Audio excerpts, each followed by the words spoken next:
if I've seen anything that's sadder. I mean, everyone loves the tall lady, so you know. Yeah, everyone loves the tall lady. Yeah, and everyone Not wants Sanai's just mom to tall. step on him. It's a combination of factors. You know? She's It not really is. just tall. She's really tall. She's You're so so tall. tall. And Hello, proportionate. everyone. Hello. Hello. Spoilers. We knew we were live. We were just having too much fun. But hello, and welcome to Wayward Arcadium, Season 2, Episode 3 of Wayward Arcadium here on Natural Productions Official on Twitch. Very, very excited. So we're going to have a crazy, awesome time. Our TD's probably going to have a big headache. We're very sorry in advance, Cuddlefish. Makai is going to be joining us a little later. So we're going to do a switcheroo when that time comes. But don't worry, you'll get to see your favorite Greta soon. That being said, let's do a quick introduction. I'll let you know what you might have missed last time, and we're going to get right into it. So that being said, Aubrey, please tell us who you are, who you're playing, and what your pronouns are. Hello, I'm Aubrey. You find me everywhere on the internet. Mad Quick Cosplay. I play Aurora Doyle, your local soft girl witch with the murderous familiar, for the Owl King, Pebble, and Aurora and I both use she, her pronouns. Yeah. Well, next up, we have Fee. Fee, please tell us who you are, who you're playing, and what your pronouns are. I was about to sneeze. I muted myself. Hello. Okay, sorry. Hi, my name is Fee. I play Hiro Kipagame, your local dollar store F-boy. That's allowed to say. Yes. Okay, cool. He uses he, him pronouns. I'm they, them, and I am excited for the ride that we're on. This is exciting. Nice. Well, that being said, let us then turn the camera over to Dusty. Dusty, please tell us who you are, who you're playing, and what your pronouns are. Hi, I'm Dusty. I am playing Alwyn Sanchez, baker of breads, breaker of time, now full-grown adult, and we both use they, he pronouns. Awesome. Last and certainly not least for now, Aki. Aki, please tell us who you are, who you're playing, and what your pronouns are. Oh, I don't need a hip push to talk. I'm not on Discord. Hello, I'm Aki. My pronouns are she, her, and I am playing your local sad boy, Sarnai El Tishma, who has 3 out of the 4 sad Wasian artists on their playlist, and they are your summoner, no, shadowcaster, summoner. That's it. I swear. That's it. Yeah, literally, that's it. Did I say his pronouns? Is he, they? Yeah. Yeah. 1 second. Recording There in we progress. go. Yeah. I think you said the pronouns. We got everything. I forgot to do something. I just took care of it. And what can I say? But that being said, I guess just left is me. My name is PJ. I am the GM for Wayward Arcadium and Nats Wayward Productions Official here on Twitch. My pronouns are he, him. I'll be playing everyone and everything in between. Don't worry, chat. We're seeing all the stuff about the pronouns on the mind is already blanking on the assets. We'll get to that later, but don't you worry about it. We will definitely look at that in a bit and correct it as need be. Why am I sweaty? I'm literally sitting here in shorts doing nothing. Anyway. I'm just sweating. Knees Not weak. enough. Tom spaghetti. It's too many layers. You just got hotter. That's the reason. Maybe I should just do this show with my shirt off sometime. I don't know. Now don't Okay. sneeze. Exposed nipples. Listen, I am all for free the nipple, you know. Who knows? It's legal in Maybe Toronto. in a special stream, level 5 hype train, your boy will just be like, all right, shirtless. But until then, here's what you missed last time on Wayward Arcadium. It wasn't me with my shirt off. No, it was some other crazy shit. So what happened? I'm glad you asked. They got into a fight in the middle of the quad because that's where the best fights tend to happen. And they fought this massive dude wearing a coat and a crazy mask. And he had these guns. One person, Tom, got shot and was dying. Dusty shot survived. The gunfight kept going. He was tackled to the ground. And by the time they were able to remove the mask, they found, though badly scarred and injured and a little different because much older, they saw melee powers in the suit from the far future. The gentleman who told them that we're going to have to fix what you broke, with more cryptic warnings, they slowly died and then turned into sand and vanished in the wind. With this, the full moon went back to a waning crescent, and the student Tom seemed to be fine. Like they never got shot at all, never got hit with that attack at all. They come to find out this student's name, this student that went on summer vacation with Greta and Lannis, and who seems to have a very unusual connection to Aldwin. Their name is Mateo. And that's kind of, I think, the last thing we talked about with this student. But then the next day occurred, classes as usual. What would be classes as usual, except Aldwin went to their first chronomancy class, made some spicy decisions and made some bad rolls to back him up, and came out a 6-year-old child. Yep. It was very delightful. Also, gosh, I think Star and I got to have a very interesting moment with their summoning teacher, and their dog Lala seemed to give 0 Fs about this creepy teacher dude. And then y'all went to the library where someone hit on Hiro and someone from their social engineering class. And I think that episode ended where everyone was about to go to dinner with Mateo and Melee to inform them or discuss with them some of the shenanigans from the first night at school. So as I said, Mikhail will be joining us in a few minutes. When they pop in, we're going to go on a small break, shift them in. But that being said, right now, we're going to start where we left off. Class is over for the second day of school, and the students are going to go have this dinner. And I should preface this. Aldwin is now a full-sized Aldwin. He's no longer a 6-year-old Aldwin. Aldwin is normal halfling Aldwin. I think Yes. Is there a lot of height difference between? there is 1 foot height difference. It's 2 feet to 3 feet. 3.5. 3.5. Aldwin's on the taller end. I just imagine Gotcha, it's just gotcha. like We don't have to get the kids menu this time. Sarnai was still holding Aldwin, and there was a pop, and Aldwin just like grew a foot, and just like. Then I just look at you and be like, you're a grown man again.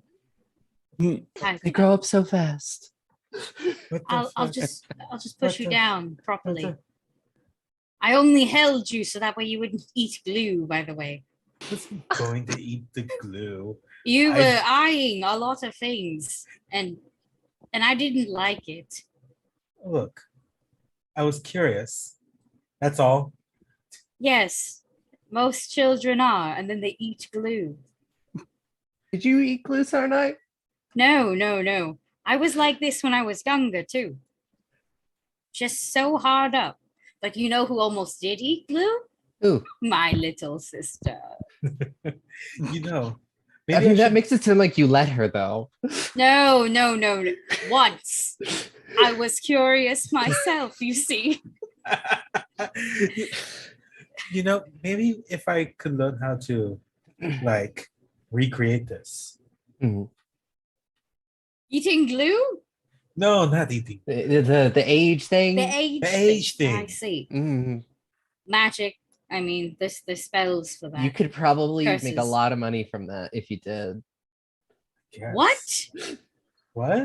What? No, I'm with Sarnai on Elaborate. this. What? Elaborate, Aurora. Well, you know, people always want I mean, if you could figure out how to do it to other people, that's what I'm thinking. Elaborate. Oh, mean, where does the monetary value come into this? I mean, everybody always wants more time or whatever. You know, it's like a magical aging thing. I guess. I did come out like 80 or something, which was uncomfortable. 8? Yes, 8. Yeah. I remember this. Well, I wasn't there to witness it. I mean, you mentioned it, but you were Yes. also 6, so I just Yeah. assumed. Who you know, let the dragon teacher be in charge of chronomancy. I'm still getting over that. They threatened to dragon breath me. The same person who allowed Marrow to become the nurse. I mean, Maro's You? a little bit more than nurse. No, not me. Wait. Weren't you the one that got them the position? Well, to be fair, the dean signed that, so it's Yes, kinda it more was. like Yes, Okay. I'm still a student at the end of the day. I don't even go. I do go here. What the You fuck? do I go don't. here. You I go don't here. live here. I was trying to say. on? I know. I was trying to say I don't live here. Hmm. But you do live here. Oh, I do. Most of the Your year. dome's over there. That doesn't count. That's not my home. You don't pay. Uh. You don't pay rent at a home. Let's be real. That's someone else's home. You just pay to exist in the space. Oh not Lord, be we're grabbing homeless. dinner, aren't we? Yes, with an Oh. M&M, not the white wrapper, but because Mateo starts with M and And Melee Melee. starts with M. And as you can Yes. see, Aki feels a certain fucking way today. Holy shit. Who the fuck's in my team, man? Like shit. I need Yeah, to you're calm right. You down got a before lot that. of chutzpah today. You're very fighty. Yeah, I love I it. feel very fighty today. Shit. Y'all Hey, are I need y'all to. are fucked up. I need to. One second. Alvin's gonna reach through their bag, and they're gonna get one of those like blue buns, like the Serene Mutagen ones, and it's just gonna chop on it. It's just like, okay, all right. It's fine. It's fine. Everything's fine. Everything's fine. Fine. Oh, fuck. It's all gonna be fine and- fine. We're just gonna go talk about you breaking the time-space continuum Oh with our no. friends. More biting into the bud. And like them also hunting you down like an animal. Yeah. And then Speaking dying. Yes, dying. Yes, of course. Oh, Speaking oh, ominous stuff. Should we Yeah. tell me like that? Yes. Yes, absolutely. I'll tell him. I really want to tell him. I guess, yeah, you can tell. I guess like I would want to know something like that. Oh, But I mean, if we tell Melee that this is going to happen, does it change the future?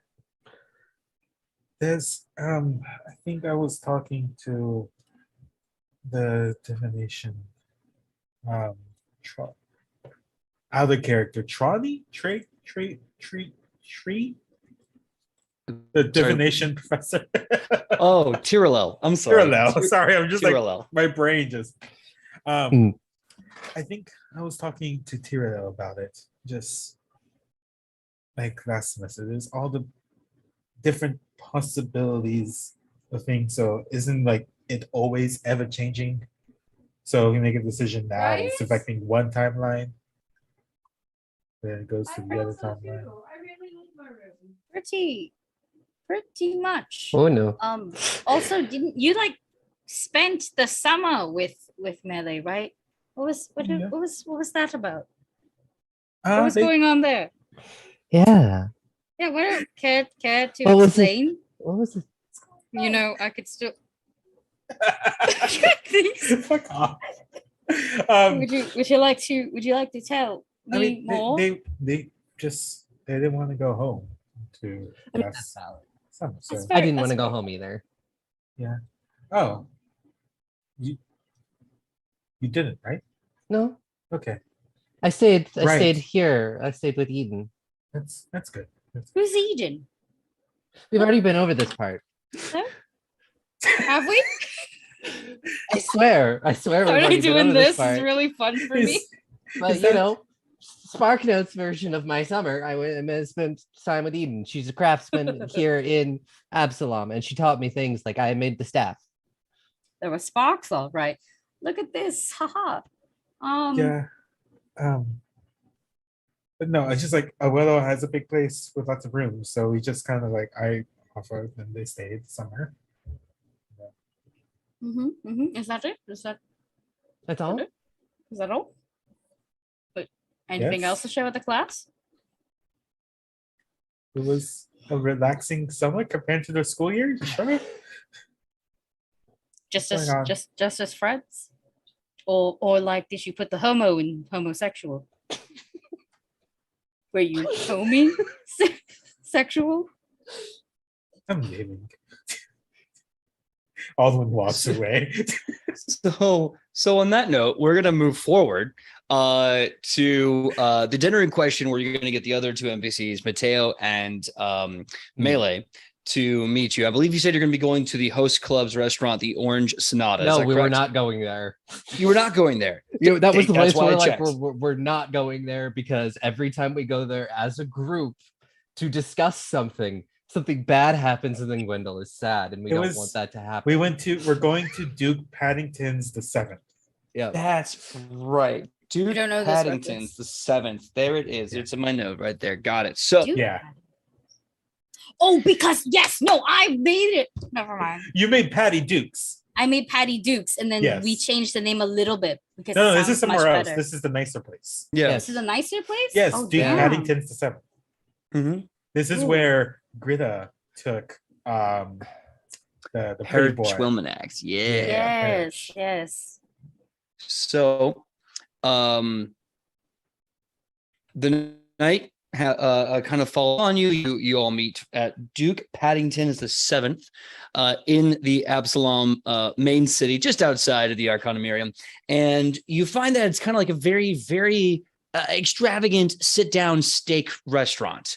You're seeing a lot of old paintings, a lot of very expensive aristocratic knickknacks, like, this hunting horn that I used to call the hunt and go attack, I don't know, bugbears. Not bugbears, that's a person. Owlbears, that's what I was trying to say. My apologies. Attack owlbears. That's Very the good. whole I'm list. sorry, Sorry, just very look. tightly. Yeah, bugbears and owlbears. You think bear, and then your brain just goes bleh. So owlbears, hunting owlbears, things like that. Can we even afford this Definitely not place? bugbears. And things like that. And so you find this really massive table that you are able to sit down at. They hand you the menu. You see massive steaks, salads, sandwiches, very nice continental cuisine, a bunch of wines and ale on the menu. And I can only imagine, please correct me if I'm wrong, is the energy here awkward? Because I feel like it would be kind of tense and awkward. Like, we're going to have to talk in public, so you can't get mad at us or yell or storm off. Yeah. There's probably just Aurora looks up and she's like, do we start off with ordering like a bottle of wine to get everything started? And oh my God, these prices. I wish I had a stipend. If you, yeah, sure. The wine part, I can get that one covered. If this is within 10 minutes of us walking, Alden is still under the serene mutagen. But after 10 minutes goes up, it's just going to be panic, panic, panic.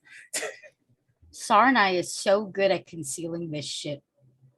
Sarnai just looks like In fact, Sarnai looks radiant. They're like glowing. You've never looked better. They're in their zone. Exactly. This is their element. Constant anxiety. It's amazing. And Okay, Aurora great. still doesn't remember the actual thing, so she's just going on like faith that you're not like stringing her along to this weird thing. This is also true. Sarnai is the only one who 100% remembers. Yeah, everything. Aurora's just like, you remember nothing. Just like, as far as I know, this is what happened. You're saying this is what happened, so I'm gonna go with this is not some strange practical joke we're about to pull on Melee. It may seem like it in the end, but we'll find out, I guess. I think he's gonna think it's a joke. Well, because Mateo's also there. Is Mateo and Melee, are they already there? Well, how about we confirm this? Did you all go together, or did you tell them to come separately? I don't think we told them either. Well, I think we were telling them to like meet us there. I don't think did they know each other? No, I think we told them separately. I think we did, yeah. Okay. So then in that case, okay. Melee arrives first.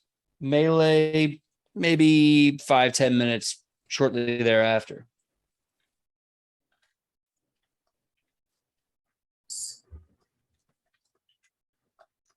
Then the serene mutagen puff has faded away. An's gonna be like, Melee, hey, we're here. Oh, hey, it's great to see you all, man. I'm so excited about this. It's like the second day of school. The dancing classes are going so great. I feel so centered. Like this is where I'm supposed to be. How's it going? How's your second day of classes been? Knowing you all, I bet it's been exciting. There's a really big buff man that's fucking over all of our plans, but like, sure, exciting. Oh, I mean, there's always a really big buff guy fucking over all your plans, right? I mean, if last year's any indication, Yeah. who is it? Is it like a school bully, or is one of the gym teachers being a douche again? Nah, it's some bitch whose name reminds me of a sandwich. PJ, PB and J.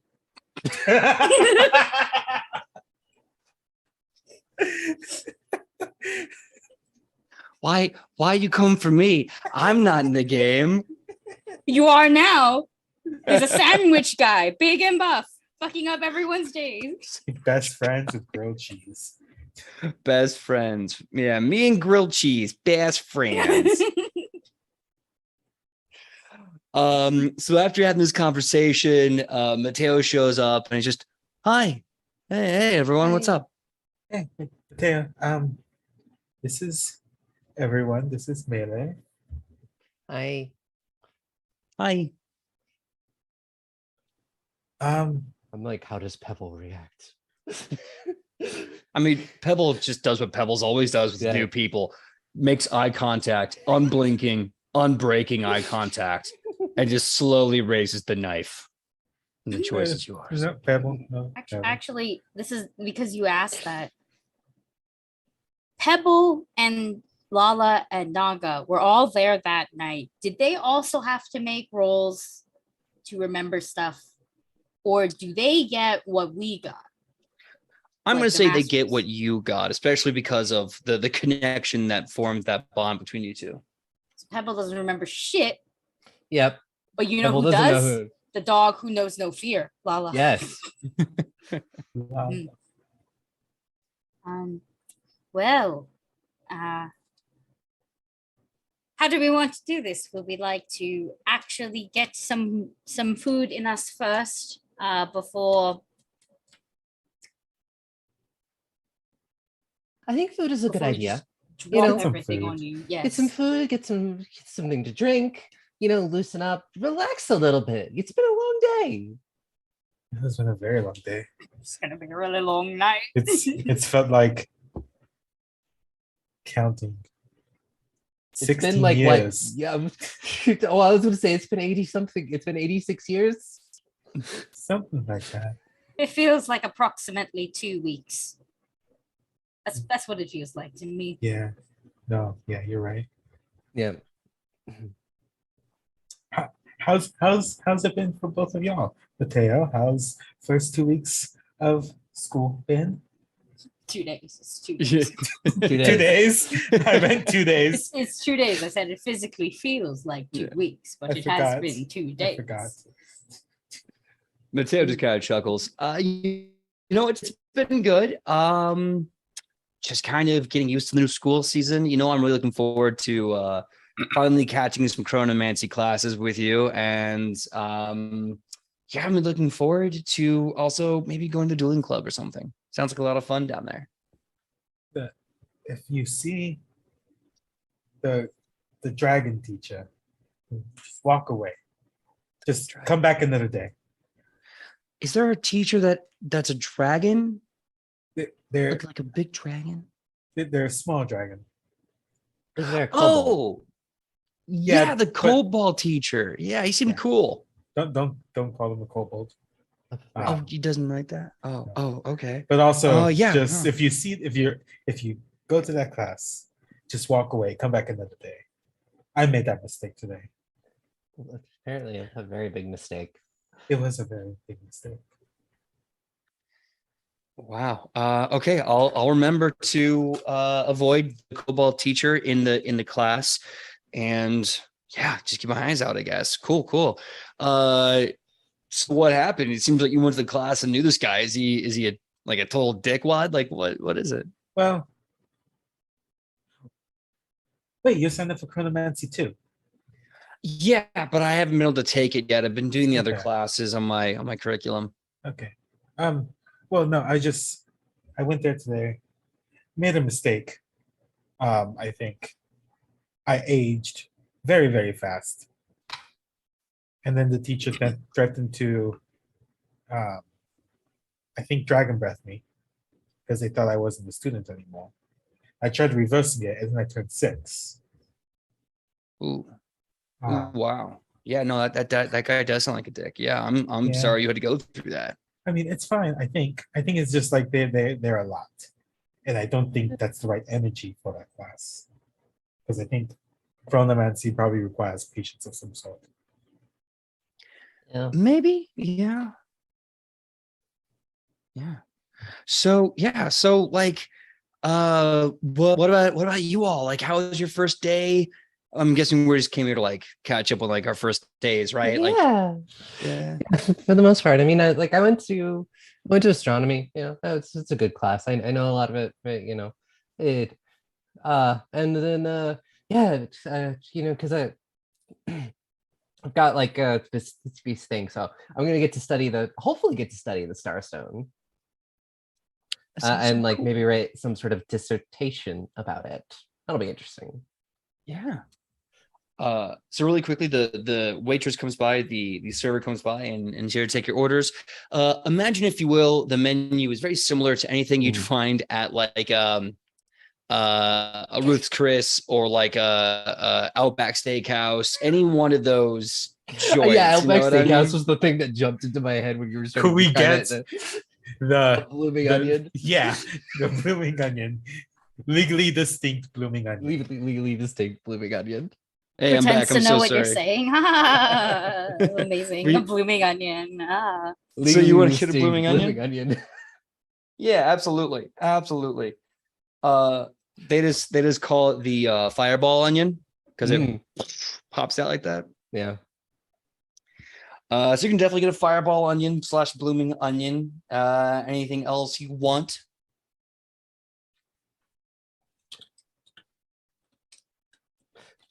Should probably get something. Yeah, get actual food as well, because this isn't like an appetizer. Yeah. I mean, obviously the appetizers are great for like nervous eating while you're, discussing about everything. Yeah, just food. Yeah, just food. I don't know. Just miscellaneous food, like a Yeah. pasta. Usually Yeah. places like this have a very expensive pasta. Yeah, we get like Always a like a- salad or something. Yeah. We're by the sea, actually, because Absalom is very port heavy. True. So a seafood pasta would be really fucking nice, yeah. actually. Nice. So you put in your order. There's an amazing array of seafood pastas. A nice steak, good salad, wine and ale for everyone. It arrives and the food is tremendous. Mateo and Melee, completely oblivious to anything you want to talk about, just kind of start dining right into it. So I guess the question really comes down to, when do you all finally drop the conversation on them, and who starts it? I think it should be at like the end of like once we've all finished eating and before like dessert or check question is like even asked. It depends, because so both of you either don't remember. Well, in terms of like us three, I don't currently remember being anything. I active, should you not don't lead this remember shit, so conversation. you're not gonna say nothing. And Aldwin remembers partially, whereas Sarnai remembers everything. So I think we discussed beforehand who's bringing this up. So who's bringing, like right now, who's bringing this up? Is it me or is it Aldwin? I think Aldwin would bring it up and would have you kind of like iterate like the back half of it. Okay, cool. Then it's your choice when you would like to Yeah. drop this. Because if No. it was me, I drop it in the middle of when Melee's eating a big mouthful. I think it's like Aldwin has kind of been like sitting there like grabbing pieces of this fireball onion, which is just, for those who are unaware, is a onion cut up, blooming like a flower, covered in batter and deep fried. Yep. absolutely terrible for you. It's It has, terrible, like, but it's so good. 1900 calories. Oh my god. Yeah, it's Yeah, wild. this thing is It's meant to share, but people Mhm. do just straight up eat the whole thing. Yeah, no, I've done that where I've eaten the whole thing on my own. Yeah, it's wild. But yeah, no, other ones like grabbing like pieces of it and kind of just like playing with the batter and tearing it off, and just like the plate is just onions and batter because they're so just anxious and just like, okay. So the, the school year has already been incredibly wild and stressful and just very yesterday,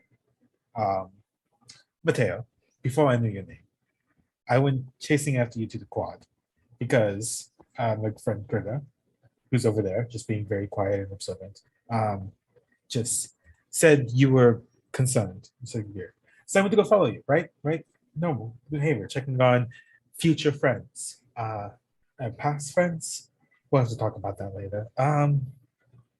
You were staring at the moon. The moon was changing phases.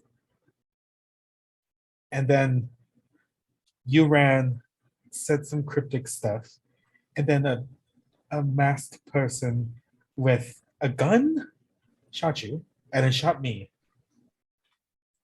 And then we got into a fight. Everyone else showed up. And we're just like, but then you said you don't remember this. And it's very, very confusing. Yeah. Are you sure you didn't like go through some weird time loop in class today and or something? Because I don't remember any of that. Oh, absolutely. Because as you see, when shit went down, there were and it was so ominous and whatnot, like a very weird play. There was this weird aftershock. This is after Millie died. Of like just everyone here relatively forgetting shit, except me, which is I don't know. I'm just built different. But everyone else remembers parts of it or simply remembers none of it at all. But it was definitely some weird, timey-wimey future bullshit. Yeah, I don't remember. Have you So heard? I'm going on their word. I trust them. So Have you ever heard of that? It's a new play, The Automaton Police. That's how I see it. That's how I understand it. So you see Mateo's kind of nodding, taking it all in. And he goes, okay, all right. So you swore this happened. Some of you remember it and you believe them. Yes. But everything seems to be okay now. So I guess. Allegedly. I mean, I need to bring this up, Mateo.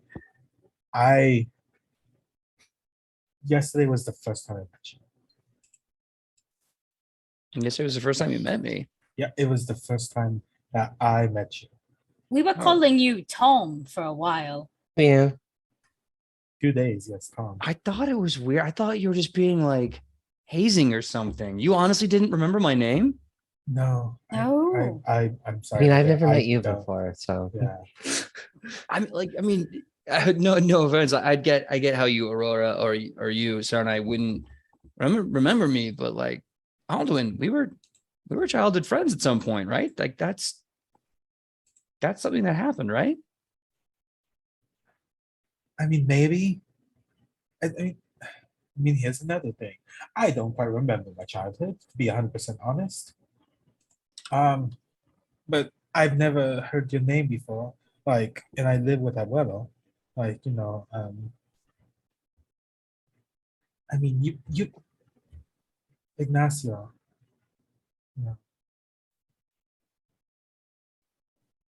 Yeah. Well, I mean, I don't have a very good memory myself. I remember us as children playing like all the time, playing at Abuelo's house and your parents. And I remember going on a trip with you and your folks. And then after that, nothing. I mean, we just kind of guess we grew apart like kids do sometimes, you know? You, you, you know, you know my parents? Yeah. Yeah, I remember your parents. Oh, Gosh, I can't remember their names, but I remember their boat. Yeah. but oh, this was the trip on a boat. Yeah. We went on a boat trip. Oh We went on no. a boat trip and then something dear. happened. It was really, I remember being really scared. Yeah, and that's kind of the last time, I remember hanging out with you.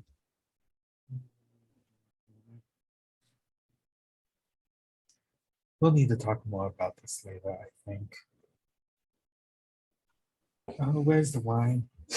Here you go. This whole time I'm drinking. Notably, I'm nursing like whatever is in my fancy wine glass, okay? Because I would like to be like as sober as possible for this whole thing.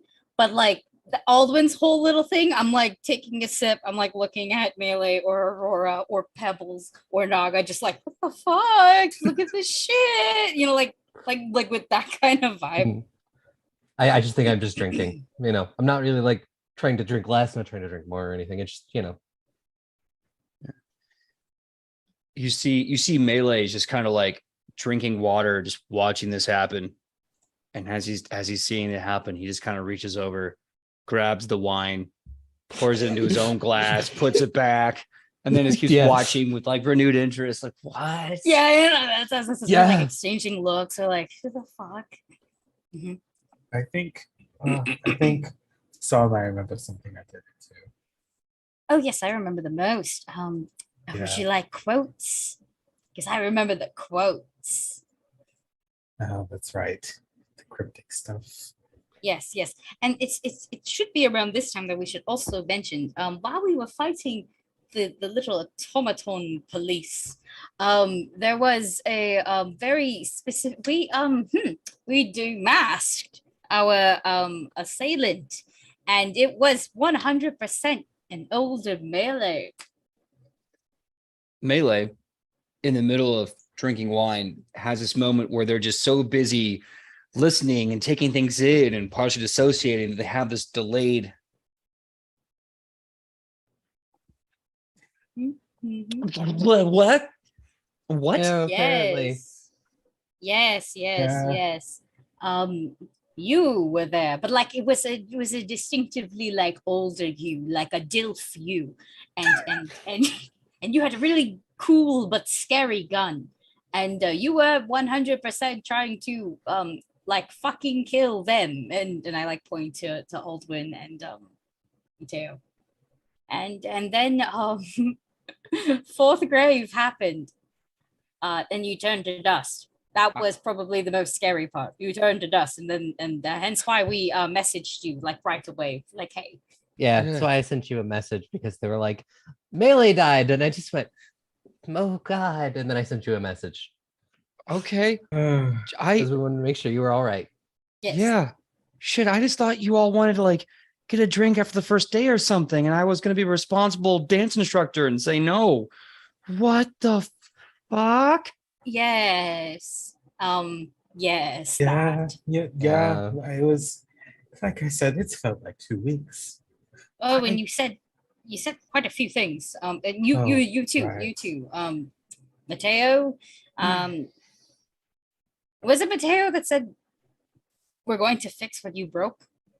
Yeah, that was. Or was that also Melee? It was me out of character. I was like, I think that was Melee. That was Melee. Mateo's was something about like, oh god, it's happening again. Yeah. Or Mateo it's was like, oh happening no, so again. fast. Yeah. So you just kind of bring this up. You see Mateo looking very confused, going, what was I talking about? That doesn't make any sense. And you see Melee also just almost looking like emotionally wounded, and he just goes, I would never do that. What? That makes no sense. Alden, I spent the entire summer with you. Like I would never want to hurt you. I mean, that's what I'm thinking. It's just like, it was It was a lot. It was a lot. I mean, what? Like, what do we do with this information? I'm just gonna not grow up to be a time traveling assassin asshole. Well, no, I don't know. Well, exactly. It's more so like maybe we should keep an eye on it. You know, first year was demons. This year, like Time travelers? time. Which in my opinion is such a leap from demons. Yeah. You know? What a massive leap. You know, there's always the you know, have we jumped the shark? Well, Is third year just going to be the multiverse, or are we going to go back like please. like cavemen? please don't bring it into existence on Hopefully this is just some weird coincidence that will never happen again for the rest of this year. Oh, it's I it's doubt very it. good. It's very important to note. Pathfinder2e was not with you the whole time. He wasn't. Oh, you're right. No, you never once. You were which is also weird. Picturing you with a gun. Not that I can't see you like do it or anything. It's just you seem more like classy. Yeah, and I mean, you've been in summoning class with me. Like that's a contract. Like we're best friends. Me and Parthenax, we're two parts You're of the literally same no, psyche. exactly. You're literally stuck together. Yeah, It's a big part of our thing. And you had a gun now. It was a really cool gun, but like it was also really, really scary. You were doing It quite a really bit. hurt. I'll tell you that. Yeah, there was a bit of Oldwin like over there, and I was like, oh dear. jeez. But my invention did work, and I was able to heal Alduin with it. Apparently, Yes. Yeah, I you know was- that hurt too, but like not as Mhm. much. I did feel better. Mhm. so I mean that's good. I don't remember it working, but apparently it did work. It So worked, yeah. I can at least let Eden know that it did, because she didn't believe me that it was going to work. So really fast, we are going to take a small mini break just so we can let Makai join us, and I'm sure we're going to get to hear Gritta's opinion on everything that's being discussed. So we're going to take -5, like a minute, just to get Makai in, and we'll be right back then. And that is what happens in the first 3 arcs of One Piece. Oh, There's so Okay. many pieces to One Piece. It's Yeah. so many parts. So many It's pieces so for a good. thing called One Piece. yeah. Truly. And from what I heard, like after 10 years, we're just getting through like the tutorial of the show. He's going to start doing the real show when that ends. We just getting started, baby. Oh, it's gonna be good. So I believe we were promised a recap. Oh yeah. Speaking of recapping One Piece, Aki, would you like to recap and inform Makai/Gritta on this entire conversation around the dinner table? That's right. Okay, so here's what here's what happened. Okay, it's around the dinner table. I'm gonna do my fucking best. All right, for reference, this is Aldwin. Right. This is Aldwin. Right. This is Aurora because she's Yeah. not real. Obviously. You know, like obviously like Sylveon's like chess, right? This is Sarnai, but it's really, really important to know that on Sarnai's Pokemon team, they have a Flareon, not an Umbreon, okay? Really? Yes. I would- Really? This Okay. shit, yes. This is Mateo because they're Aldwin and Mateo are childhood friends, and therefore they get to be the starter greens. Makes sense. Love it. And this can be Melee because Melee would totally have like the Wispy Wisp, and this one can learn Aerial Ace, so it makes sense. That, yeah, and that all tracks. I accidentally Gritta fell. that tracks also. But Gritta is a Dragonite, okay? Okay. Yeah, that tracks. So we're like before we went to the dinner, we were like talking, right? We were talking and Sarnai's like, oh, were you and Muley like gay this summer? And Alden's like, no, we were not. I don't know what gays are. Very good. And then Aurora was like, but I maybe was. No, I don't know what that is either. And then we moved on and we went to the dinner and agreed that that Aldwin would tell the boys about, you know, the time police thing, and Sarnai would back it up, and Aurora would shut the fuck up because she doesn't remember anything. Okay, That but I'm makes not sense. throwing away. No, I've unplugged my headphones. Way to Back. go. We're back. Okay. And but I'm not throwing Aurora away just yet, like her father. Instead, I'm going to keep her here because she doesn't shut the fuck up. So it's very important to know that. Okay. So Aldwin's like, I don't remember you, Mateo. And Mateo's like, what the fuck do you mean you don't remember me? We're childhood friends. We went on a trip on a boat with your parents, and then we fell apart like friends do. And Aldwin's like, I don't remember that. I don't remember a lot of things, actually. Huh, funny, because time, right? Right. Meanwhile, Sarnai and Mile are like drinking wine and looking at each other and drinking more wine because this is some like hot shit, okay? Right. And then Sarnai comes out of nowhere, not nowhere, but like prompted because Sarnai is supposed to talk because Sarnai remembers everything and goes, we never knew that your name was Mateo. We called you Tom. And Mateo was like, You don't know my you were name? fucking with me. And Sarnai was like, no. And so did Aldwin. Aldwin also said no. And then Sarnai was like, and by the way, Millie, you died a fourth time, and you were the time cop, and Parthenax wasn't there, and you had a gun, and He's got a gun. and Millie was like, what the fuck? This is whack. I don't remember shit. And then once again, Aurora didn't shut the fuck up. Aurora came out of nowhere and went, and my staff works. I don't remember it working, but it works. She didn't believe in me. Unpacking all of that later. And that's when I throw her. Oh no. Now we're stuck. Still at the dinner. People are drinking, and people are also not drinking.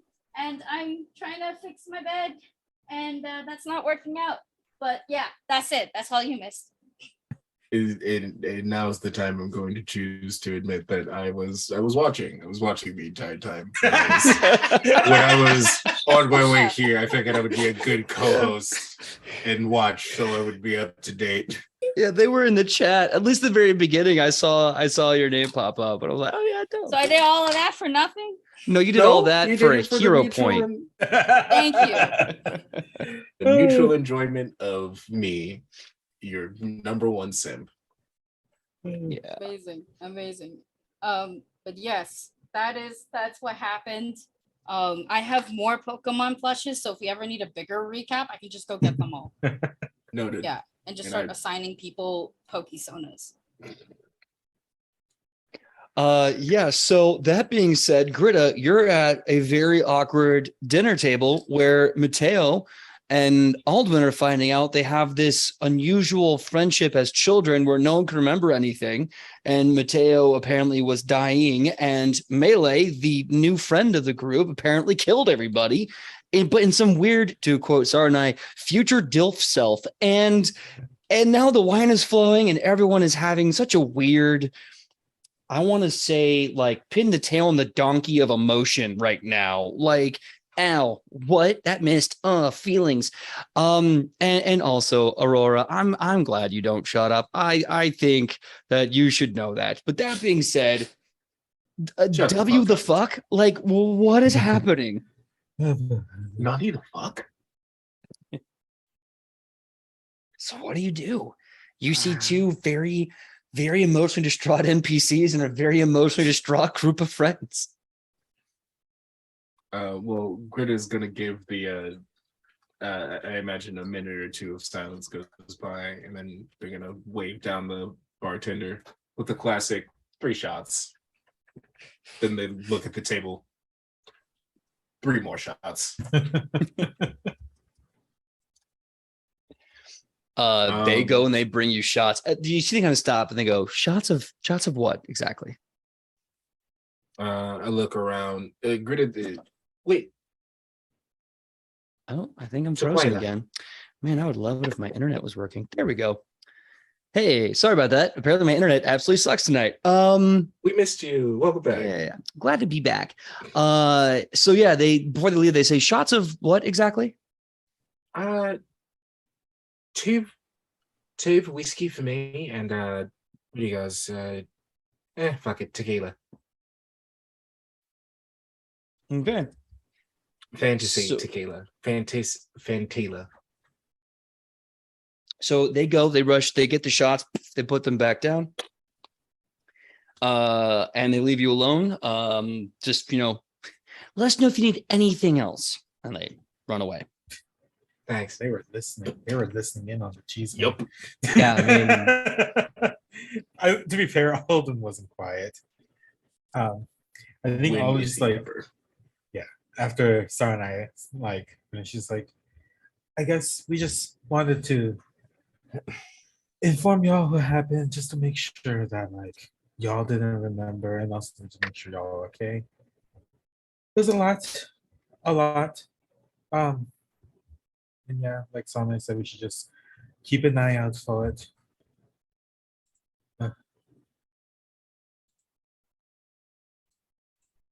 Happy Okay. first week of school, I guess. Yeah. Happy second day of school, I guess. Oh, yeah. Yeah. So sounds like everyone's been having a bit of a day.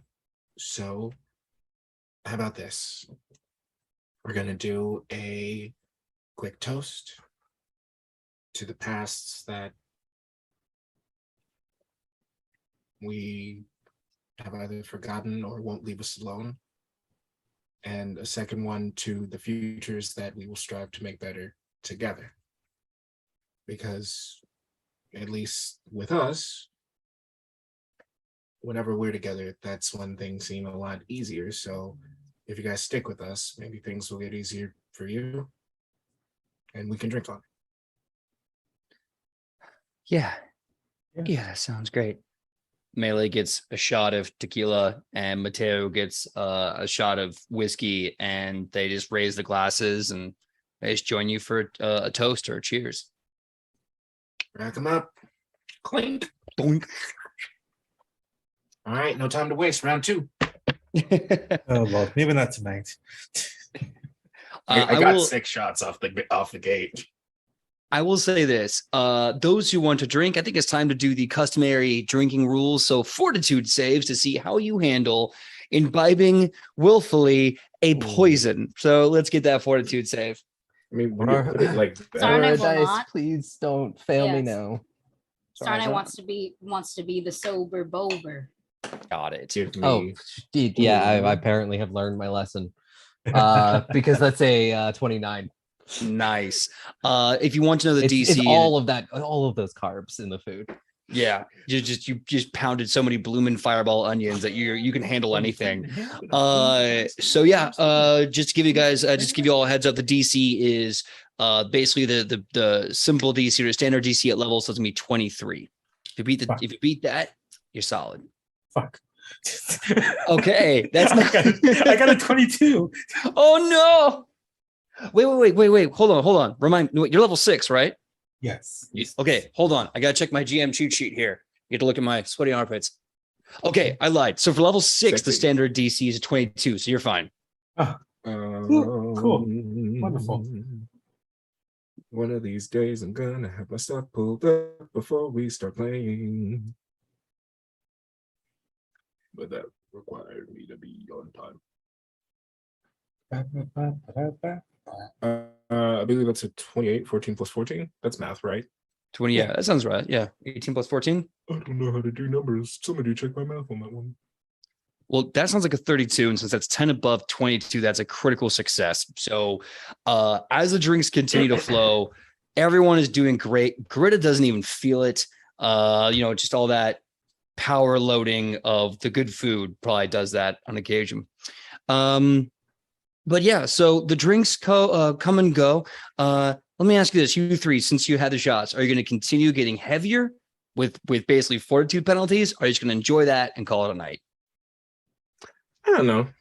Grid is fighting some demons. We're getting into it. We're not doing it. I think Aurora's not going to go out of her way, but like if Greta keeps passing her shots, she's probably gonna like follow. Okay. I don't think Alden is. Okay. You see Melee's considering it, but he goes, I gotta teach a dance class in the morning. The last thing I need to be is hungover for dance class. So I'm just gonna abstain. Mateo's like, I don't care. And he ponies up and he takes another one. So who's gonna join you? And he does pretty well actually. He's gonna maintain. If you are gonna be drinking for this last round, go ahead and give me another fortitude save. You're not really drunk, so there's really no penalty to impose. Bet it was one more than it was last time. Last time it was a 14. This time it was a 15 plus 14. So 29. Okay. I can't decide if I should hero point that or not. I can't say. It's not good. Drink a lot. It's Here's not the good. line. I What's the have- worst that could happen tonight? Yeah. How bad is it? I'm curious. Oh no!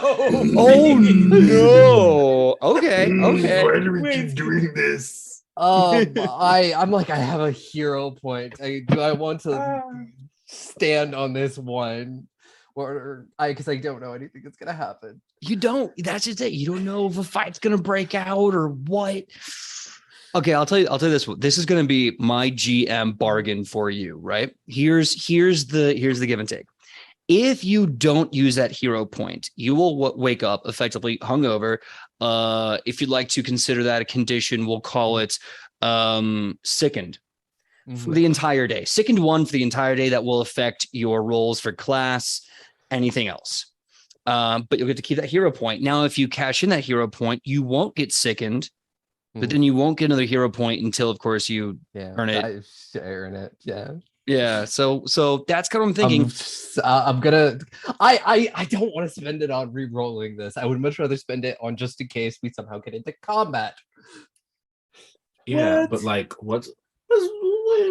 how likely is that to happen? I don't know. Exactly. So cowabunga. Yeah. I'm gonna let this ride. This natural not one. I'm gonna let it ride. Okay. All right, so letting that ride. You find that you have just pushed yourself just at the right amount, right over the line into oh no levels. You know what I mean? And with that, the night is done. You pay the tab as requires, and you stumble back to the Arcanumirium, just within the Absalom. What's that? Do I make it to the Arcanumirium? You do. It's not pretty, but you get there. Greta helps you. Pebbles helping you and dragging you. Pebble dragging my unconscious body back to school. It's like, I'm okay, Pebbles. My name is Greta. So you get back to campus and you go to sleep for the night, and then the next day starts. And with that comes, as always, the morning announcement music. Yeah. Good morning, you freaking legends, you! Hello, and welcome to another day of SCHOOL. That's right, it spells school. And you can't spell that with that cool and some other letters. Who gives a crap? Welcome to the day. I'm the voice of choice, your morning announcer, Cooney Marmer, taking you all the way to 11. Let's get right into it, because you know what? You don't got the time to hear me rhyme. You gotta go and get big brain, you dummy, thick, gorgeous heroes. You gotta save the damn world. So we're gonna get right into it. Chronomancy class has been postponed until the official teacher comes back from their sabbatical. So if you've been looking forward to getting to classes, tough crap, you're gonna have to wait. Waiting. Nextly, but not leastly, the divination class and basically everything on Tirolel's schedule has been put on hiatus. That's right, apparently he's having the official report says he's having a mental health day off. So please come next time, and you'll probably get a great class like he always does. Everything else is pretty standard. Oh, how should I even forget this? There's going to be a major holiday happening at the end of the week. That's right. If you all like your favorite friend, if you have someone that you work very well with, we have, as always, the Memorial Day weekend. That's right. We are memorializing every fallen adventurer, every best buddy, everything that we get to have in Galarion. Because you know what? Some dumb idiot had to fight a dragon and die so that you didn't have to. So let's make sure we all hang out with our friends and have a good damn time. With this, of course, just like when we had Valentine's Day, you are free to go to a slew of events. Everything is open for you. So go get your best friends, go get your best buds, go get whatever, a dog, and kick back and relax and take a few days off of class. With that being said, announcements are basically over. Oh, and don't worry, we're going to be having the field assignments soon, so get ready for that. And until then, I've been Cooney Marmer, the voice of choice. I love you, I see you, and I cannot wait to root for you out there in that big damn world of ours. So as always, you can't have a community without you and I and it. Why? Because teamwork makes the dream work. Cooney Marmer, O-U-T, out. Why is it always so loud? Oh, you're fucking sloshed. Ha ha ha ha. Yeah, you missed it. I rolled a nat one. Amazing. And then I was like, didn't. I didn't want to spend my 1 hero point because I was like, I'm just too worried I might need it later. Mhm, yeah, What well, could this time happen? I assassins. said, inviting us to danger. Yup.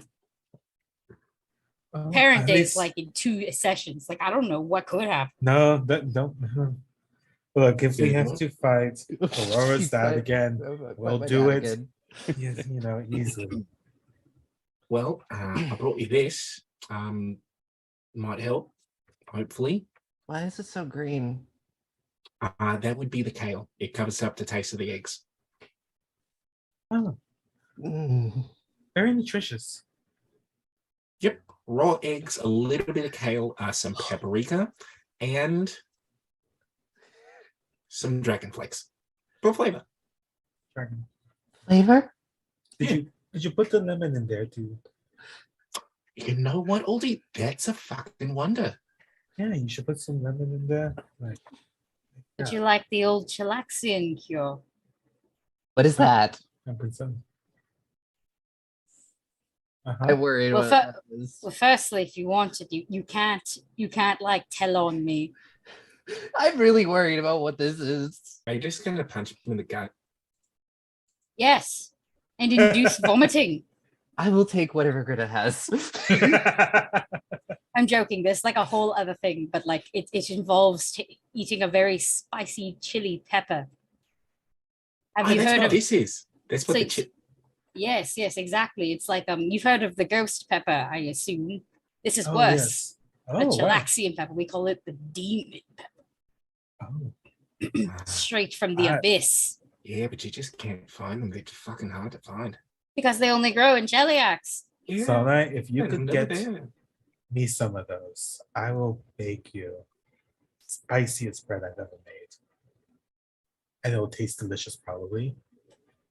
You know what? Yeah. Actually, yes. That will be on my next gift giving Good. list. Great. Yeah. Wonderful. Peppers. Yes. So I am gonna I guess I'm gonna try to drink the thing that Greta has given me. Do I have to Okay. roll anything? Well, let me just check in with Gritta really fast. So Gritta, this thing that you've given Aurora, it's what exactly, like a mixed drink of things? So it's essentially the idea. It's essentially, remember when Doc Brown in that classic movie Back to the Future Mhm. 3, arguably one of the best movies of all time. Hot take there. But when he's dead, he took the final shot of whiskey that he'd been sitting at all night, and the bartender's like, "Hey, I can get him up and running. Take about 10 minutes, but give me 5. I'll see what I can cook up." And it's just like an egg, a cigarette butt, and like, and essentially the idea is make it really hot, shock yourself into just being awake again. Got it. Okay. Yeah. In that case, yes, I will say you have to make a fortitude save. And We know how good I am at those. Yeah. And gosh, I don't. You know what? I'm not gonna give any bonuses or negatives. We're just gonna say how you roll is gonna be your response. Well, let's go from there. Yeah. And like, mind you, as soon as like Greta handed it to you, she also pulls out a bucket. She came prepared. Well, I mean, that's a 26. Well, do I have the -1 or whatever from second? Yeah, you'd get the -1 from the second. 25. 25. Yeah. So you drink it, you feel this all the way down as it hits your empty stomach and begins to coat it. Your body goes through both an emboldening as something has been put into a dehydrated form, and then you start getting the sweats. Your face starts getting red. You start just pouring sweat from every body. Your body, your nervous system starts going haywire as you get the jitters real bad. And then about 15, 20 minutes later, you feel fine. You feel terrific, even. Atta girl. See, you just got to ride it out. You got to get used to the burn, you know? I mean, okay, maybe it wasn't as bad as I thought. Is everything open now, like your throat and your nose, and you can hear things like color? Yeah. See, I didn't even need the bucket. I think as Alden was kind of like seeing this go down, they're gonna like wait a second. It's like, oh, Hero, hey, question. The thing that you got the grilled cheeses from, did you say it was a cat? Yeah, just a random fucking cat. Yeah, it was a cat, you know, one of those things that look at you like you should touch it, but then as soon as you touch it, they say no, and then they hiss at you, and suddenly you feel guilty for giving them what you actually, you know, what they want from you, and it's a very confusing thing, and I don't really anyways, yes. Okay. Yes, Was it talking?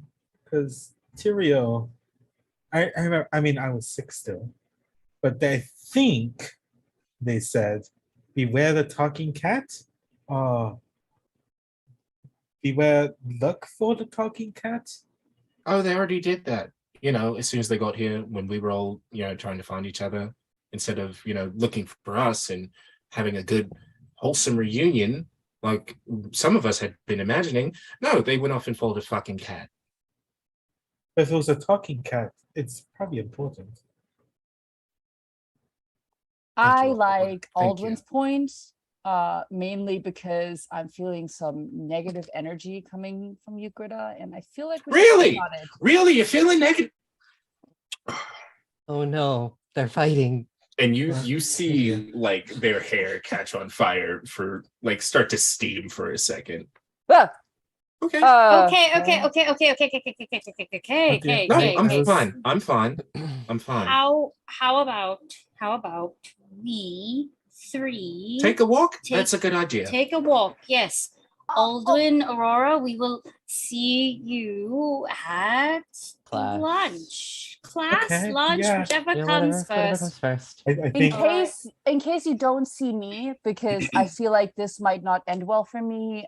It's been nice knowing you. We're just going to stop you from speaking right there, Hero. We're just going to. Why were you so going- quick to answer, Aurora? No, wait, maybe we should No, evaluate some more. You should- no. Be quiet, please. We're I going think- to go this way, okay. and you two will go that way. Enjoy your blood of curses, and we will enjoy our walk. Okay. So- here you go, Sana, and they're gonna give you just like a handful of those serene buns, just in case. I need You to go talk to the alchemy just teacher. mouthing thank you, you know, like, cause I don't want to make it vocal just yet. Yeah. So this is going to be as it says hella awkward, because I was about to ask you for what what conjoined class, what primary class do you all have to share? Combat. Let's go to combat. Let's work on Y'all our want to go to feelings. combat? Combat. Okay. No. Hey, I'm speaking super not biased or selfish at all, but I feel like we should do another class, maybe one where Greta won't kick heroes' ass. I feel like it's poetry. I feel like poetry would be so nice. The only other class that I will mention is Arcana Zoology, because wow. PJ said he would give me shit if I complete it, and I want the shit. I want more. We should look at pretty animals. Wow, look at all those things all those pretty animals that could kill you. And why are you like dragon. this? Why are you like this? Do you And the not dragon like me? that gives good anxiety. Yeah, I was about to say. Aurora? Do you not like me? I need to know. Can we decide this after we've had a walk, our separate private walk? We can that isn't the whole point of this school, like free form learning, that we can kind of just pick up our classes whenever we want. Why don't it we worked pick for me last semester. Yes, exactly. So why don't we pick the group class later? And then I get a call from my mother. And then you get a call from your mother. Sardai's mom suddenly shows up. Yeah, suddenly she's a pillar man. I'm here for it. Okay. I think it actually, like, out of character, I think it would be very funny if we picked combat. I personally think it would be very funny. I have to agree. But as Hero's designated player, I have to, just object, just for the sake of it. Sure. I think combat's good, because going to the place that does give Greta anxiety, and also a dragon that could probably eat someone, and Psycho the goat is there, that will not make things any better. You're just going to hear drop the bass, and the bass is going to be Hero. Also, while we're dealing with that, Makai, your hair be looking Right? super fly. Yeah. Super So sweet. good. Thank you. Super be delicious. For those who are on the podcast, watch I have YouTube. recently Just watch YouTube. Just Watch watch it. YouTube. There's a lot of shenanigans. There's a lot of facial gestures and a lot of there's a one's lot of also gonna things be we can only convey through So eye incredibly contact. visual based with Aki's reenactment. You will miss, Yeah. but yes, the reenactment did in fact have a lot of plushies, and I have more.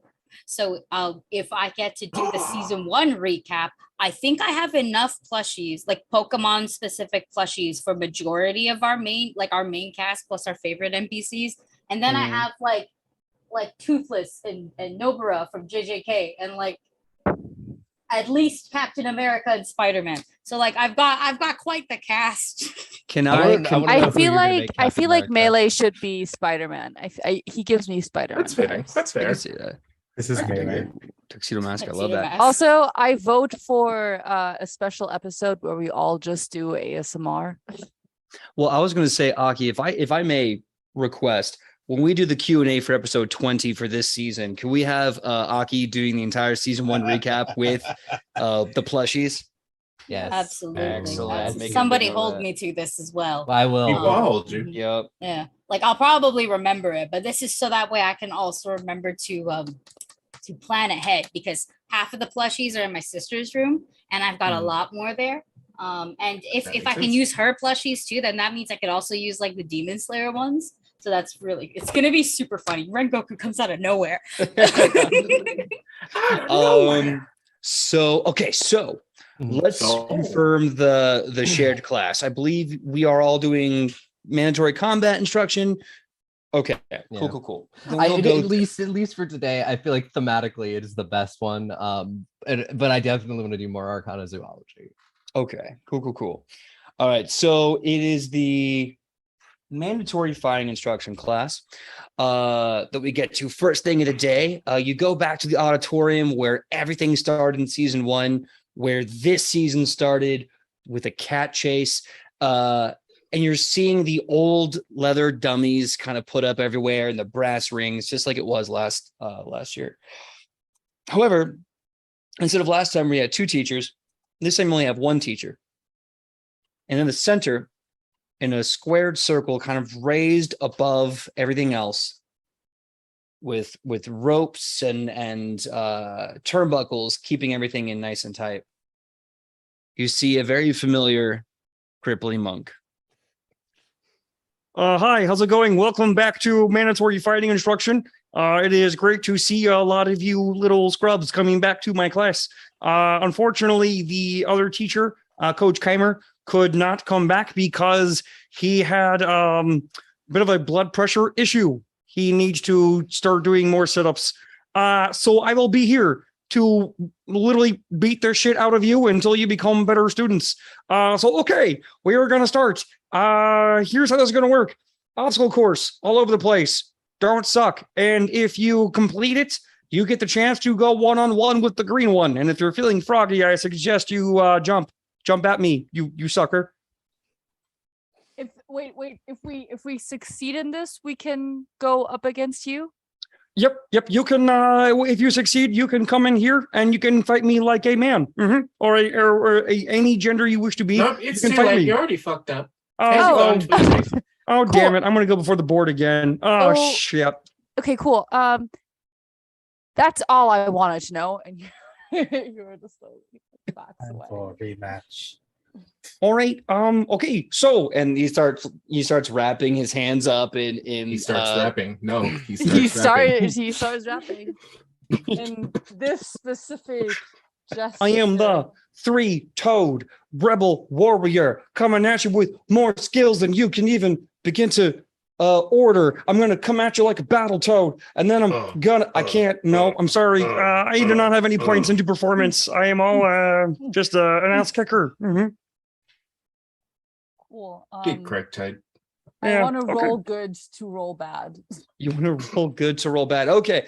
So that being said, we're going to have you roll, and you can do whatever you want at this point to get through this obstacle course. You are second-year students, meaning that while you will still be thrown into dangerous and violent situations, because as always, adventurers are people who make money off of violence, but you get the option to choose how you do that, whether it's through magic, certain physical skills, or just pure brute force.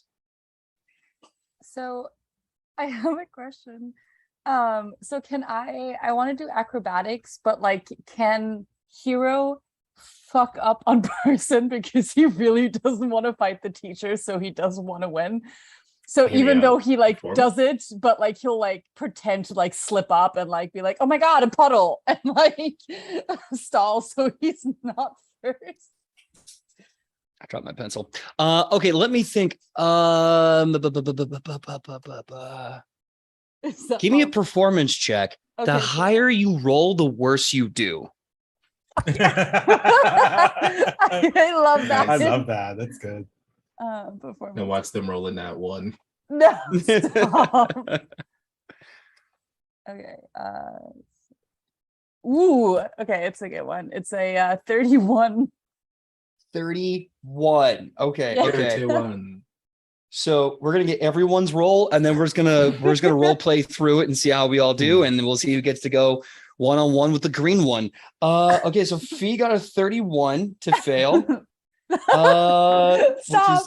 I feel like every other player will just hate me for this. Like if any other like D&D players just watching, it's be like, "Fucking Christ, Fee! Like I would have killed to get a roll like that." Like, I want to fail. All right. Next up, Aki, what's your roll? Okay. Now, in this particular moment, are we fighting Kermit the Frog? Is that what's happening? Rizak Pimpleback, legally distinct from one Kermit the Frog. You're not fighting him right now. You're just getting through the course to get the chance to fight him. Okay. Well, then I do not care. Because if I fight him, I have a very fun idea. So, okay. I guess I'll just go with something magical because I'm a magic-based user. Should I roll a spell attack or does Arcana work? Arcana is fine if you just want to do that. Yes, please. It has +2 more than my spell attack. Ugh. That was a weird noise. Please ignore that I made that. That was just not appropriate. 27. It's fine. All right, 20. I guess Hero's gonna fight him. All right. guys, please. So Aurora, what is your role? I was wondering because I was gonna see if I could sell you on a spell. What spell? Because I have spell time jump. Okay. I'll tell you what. Burn the spell slot and choose a skill of your choice, and I'm down. Cool. Yeah. Occultism. Perfect. Roll it for me.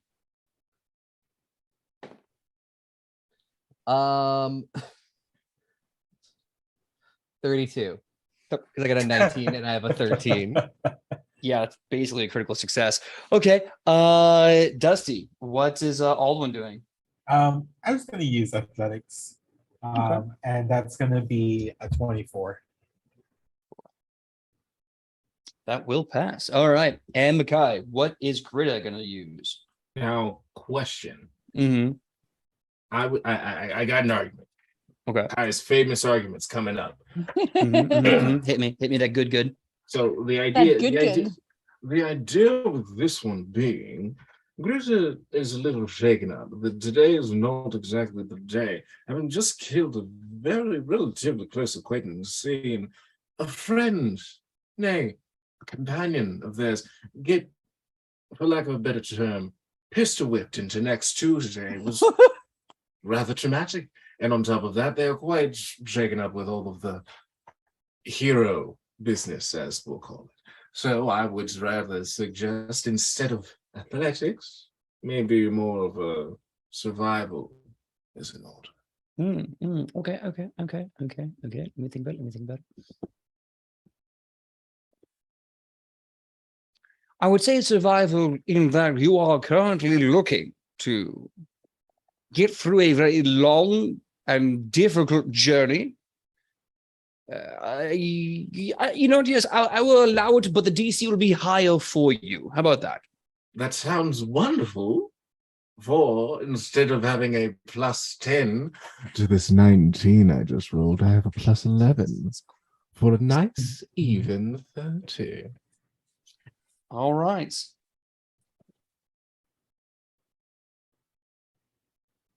Well, you certainly kicked the shit out of that DC. That is not even a question. So what we're gonna go around the table and we're gonna role play how we're doing this, starting with Aurora with the 32. How are you using the spell to win at mandatory fighting instruction? Just using it to jump from place to place. Relying on the fact that I am much better at magic than I am at I'm almost imagining it like the blink ability from Dishonored. Nice. Yeah, and for sure the other students are seeing you do that and they're realizing, oh wait, we can use our magic. And so you start seeing a bunch of other students just using magic to get by as well. But of course, they're not quite used to this, being that they have not really done a lot of magical combat, only physical combat and magical theory. So you're seeing some of them like Kurt Wagner right into a wall and then just kind of fall over. But you smoking by it, and you are put on the docket for Rizak Pimbleback to fight. Next up, we have Fee. Fee, tell me the tale of how you purposely fail this course. So, I want it to be that in the very in the very beginning, everybody starts the obstacle course, and Hero is just studying his nails, doing anything else but paying attention to all of the other students running ahead. And he's like, okay, cool. I'm gonna do this. Obviously, he has an ego. He wouldn't be Hero otherwise. So he jumps and twirls much like an elegant ice skater across the path. And then at the very last moment, he's just like, oh no, I tripped and will fall down, and then just lay there I don't know, a fish on land, and just wiggle a little bit and be like, oh God, somebody help me up, and flop around and just wait until everybody passes him, and slowly get up and dust himself off and be like, should have majored in theater, and then slowly walks across the finish line as the last one. So as you do that, no, you watch CrossFit Size last. Okay, never mind. Not gonna do that. So yeah, that's great. You are the dead last. Unfortunately, Rizak Pimpleback looks at you and goes, "Yeah, no, sorry, buddy, you cannot square up. You are very mid. You could not even get very far. You suck on ice." I don't have any maidens, unfortunately. And Hero like does the gosh darn it. He happily just skips very, very frolicky to the back of the line. And very quietly, I say to Greta, "Oh, you won't have many maidens after all of this behavior." Oh, the trouble dear. is in trouble. All right, well, next up we have Greta. Greta, with that 30, that survival, tell me the tale of how you easily pass this course. I imagine Greta. Words. Let's use them correctly. I imagine there is a lot of like they're shaking. They're trying to like get themselves centered. They occasionally, at times, find themselves either right behind or right around Hero, so that causes a lot of distractions. On top of that, they're trying to do their usual thing of like helping out because they know they could breeze through this whole thing with their eyes closed.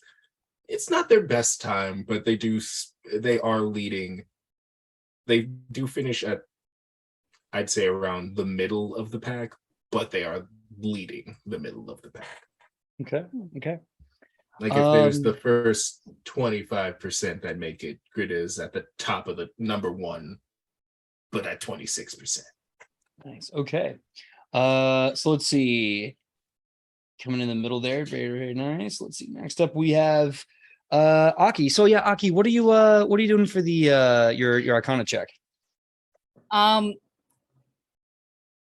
this is kind of fun. So it is still magical, though it's become innate and technically a focus spell. Sarnai has the ability to extinguish all lights within a specific radius, or 120 feet about so. And I can just extinguish it with like however I want it. And then Sarnai would like to use his focus spell, Cloak of Shadow, which gives him an extra stealth. And basically what I would like to do is turn off the lights and walk around it. I love that. So you're kind of pulling a page out of Hero's book. Like, I'm not gonna do this. I'm just gonna walk around it. Mm-hmm. Too much has happened. I'm a little tired. I came to school to have fun because my summer was stressful. And it's been 3 days of not great so far. So I don't want to do this. Yeah. And so I'm going to use my magic to walk around it. Basically. How does it look? Extinguishing the lights. Sarnai kind of just looks at all the light sources that are kind of around, and then just kind of breathes out like a very like a weak blow, like that, like it would not actually blow out a candle, but then all the lights go out. And then with Cloak of Shadows up, it's like it's like a rift into the material plane. This happened as the shadow plane kind of swirls up and kind of swallows him. And really he just looks like a pool of darkness on the floor, skittering around and going by. No problem. And then he'll pop back up on the other side. The lights will probably go back on and you'll just be like, look at that, I did it. Oh my goodness. Rizak Pimpleback looks at you and he goes, you know what? I'm pretty sure you cheated. But since there's no way I can prove it, I mean, square up then, Buttercup. Last but not least, we have Aldwin with a roll of 24. Mm-hmm. You just pass. You're able to get revenge against Pimpleback for last year. So tell me the tale of how you, with your athletics check, get through this course. I think for Aldwin, their biggest thing is that they're just like, they're anxious and stressed, but this is something that they can kind of like turn their brain off and just kind of like blow off some steam. So they are with their bow staff gonna be like running and using it almost like Goku's power staff, where they put it in the ground, it like extends so they could get some height and jump over stuff. And they're going to like just either like if there's any training dummies in the way, just knock them down. Maybe like one of them Alderman hits a little too hard, and it's kind of like it just bounces back and pushes Aldwin back a little bit. Because like even though they're like trying to get us up there now on their A game, so they are able to get past, but it's just like it's not their best, and Aldwin knows it, but they're just like they do feel a little better. Okay. So you're able to get through. It's rough. It's treacherous. You have a few near failures. You're able to get by, and then Rizek Pimbleback looks at you and goes, "All right, okay. No, I recognize you, little man. We are going to have a round 2, 3. I'm looking forward to this." So that being said, everyone has passed. So what we're going to do is we're going to have you roll a check again, just to kind of be like encapsulating a kind of advanced check. So the DC is going to be a little higher. You can choose a spell-related skill check or a physical-related skill check. And this will just kind of be there to encapsulate the fight. That being said, let's go in the order that we had before, ignoring Fee, of course, because Hiro was like, "Oh, no, I didn't do it right," and then walked away to watch these fights one by one. So starting off with Aurora. Aurora, it's your chance to fight Pimpleback. One big advanced check, DC, for this one is going to be pretty gnarly. I'm going to put it at 26. Okay. So what's the one skill you want to do as you try? What's the thing you're trying to do to win? I want to do this. I want to use my invention, and I want to make it explode. Ooh. And like I want to rush at him, like holding my staff, like I'm gonna fight, and then like flip the things and get it started. And then like as it looks like it's gonna connect, it explodes. So can I use crafting for that? Yes, 100%.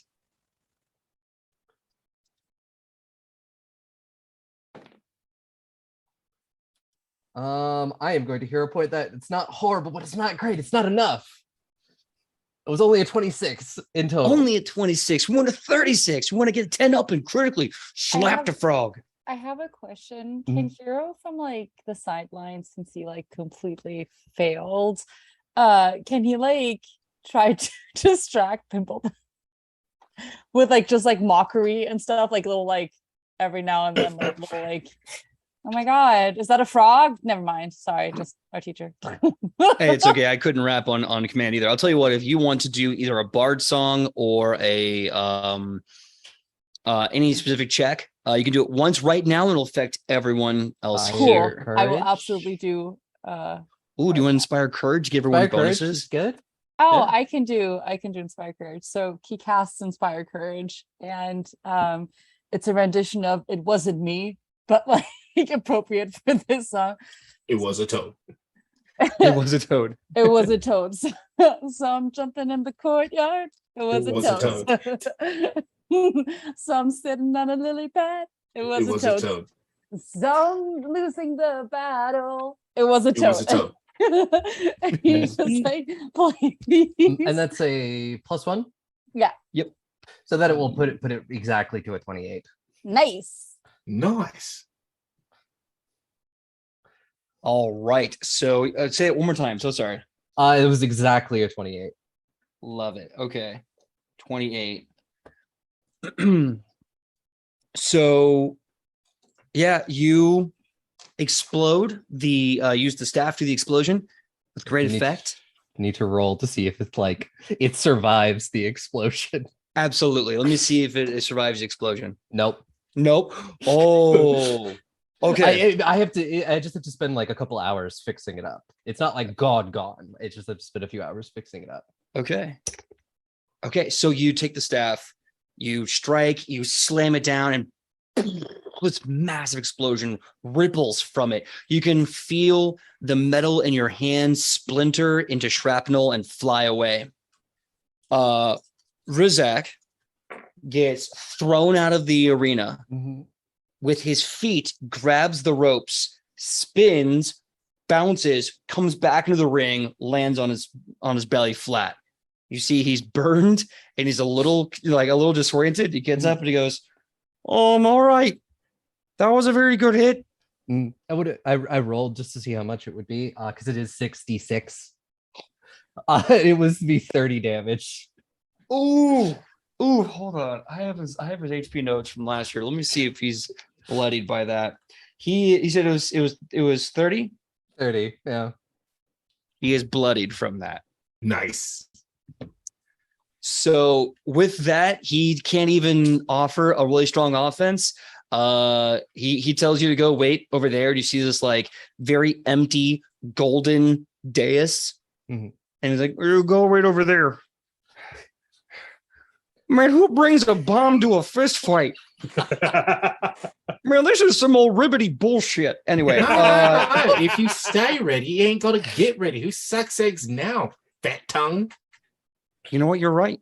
I apparently was not ready, and now I am. He cracks the non-existing knuckles in his webby fingers. That is technically impossible, and I'm a little intimidated. What's he cracking even? Next up is Greta. Greta, it's your time to go one-on-one with the green one. He's not looking too good, but he's squaring up. He seems kind of tracking something. Tongue grabs a fly. All right. Are you ready to go? I'm going to lay the smackdown on your candy ass. All right. Two questions for God. All right. Now, question one. I've been practicing that fun little trick where instead of using, I attack with medicine. I've been practicing that in my dueling class, and this is a duel. Can I use that here? Yes, for this advanced check, one check meaning a whole slew of things, I'll definitely let you do that. Go ahead and roll medicine. Break him down bit by bit. Sounds if good. If it's gonna be anybody's candy, it's gonna be mine. They do crack a smile at that.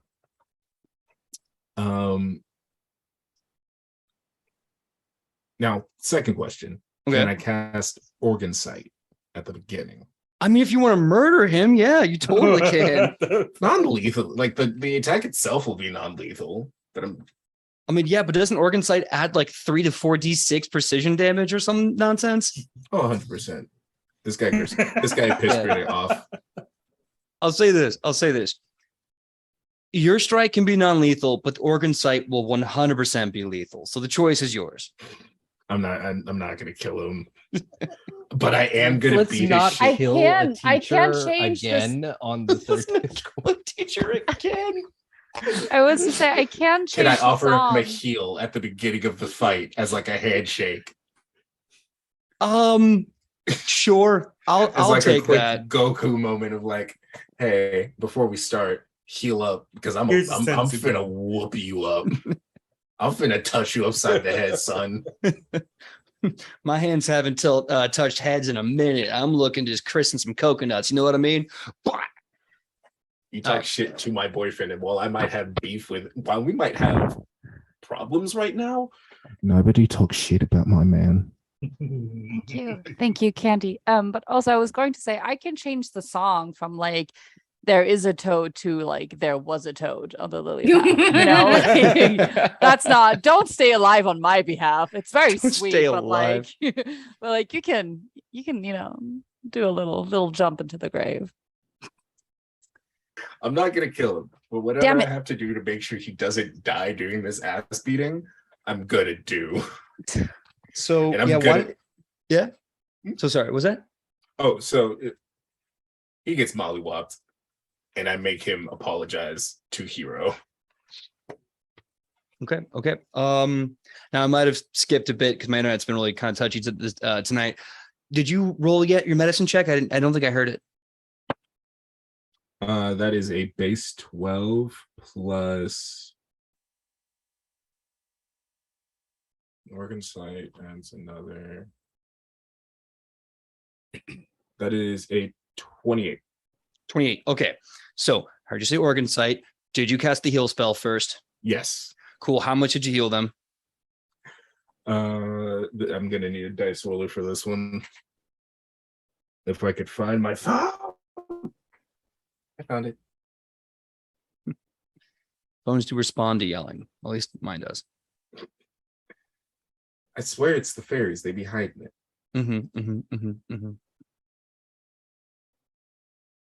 I'm loving the chat right now. Like, spank that frog, smack the frog, kill that stupid frog. I love it. I love it. Fight the frog.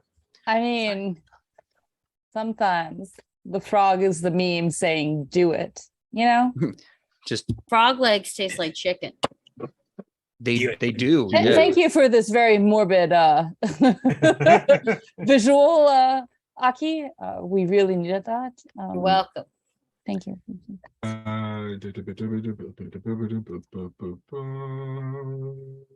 He heals for. I mean, if I just do the second level or the 2 action one, I just get him 24 like off the bat. Yeah. I mean, he's basically at full health at that point. Okay. So since that 28 hits with medicine and Organ Sight, and he's at full health, go ahead and roll damage for Organ Sight and your melee strike as you proceed to open up a hurt clinic on this guy. An entire clinic. Yeah. An entire cannery of whoop-ass. Yes. Fresh from the fields of the whoop-ass orchards. From You farm to got it. table. From farm to table, fresh whoop-ass. Organic. Cage organ. Free range whoop-ass. Oh my god. Okay. So I get so remind me, my sword does extra good damage, or is that only if the person is So there is the holy rune that does 1d6, I think, good damage. I generally like to say they don't have to be weak against it to still take that good flavored damage. It's just, it's only going to do bonus damage if they're weak to it. So you can still add the 1d6 from the holy rune. Gotcha. Okay, so that ups it to 5d6. We'll roll that in a second. But we're gonna start off with it looks like 1d8. Yeah, that makes sense. Yeah, +3 for my strength. Yeehaw. Cowabungus in the Journal of Oops. It's gonna be 11. I rolled max damage. It's what? How much is it? Sorry, start off with 11.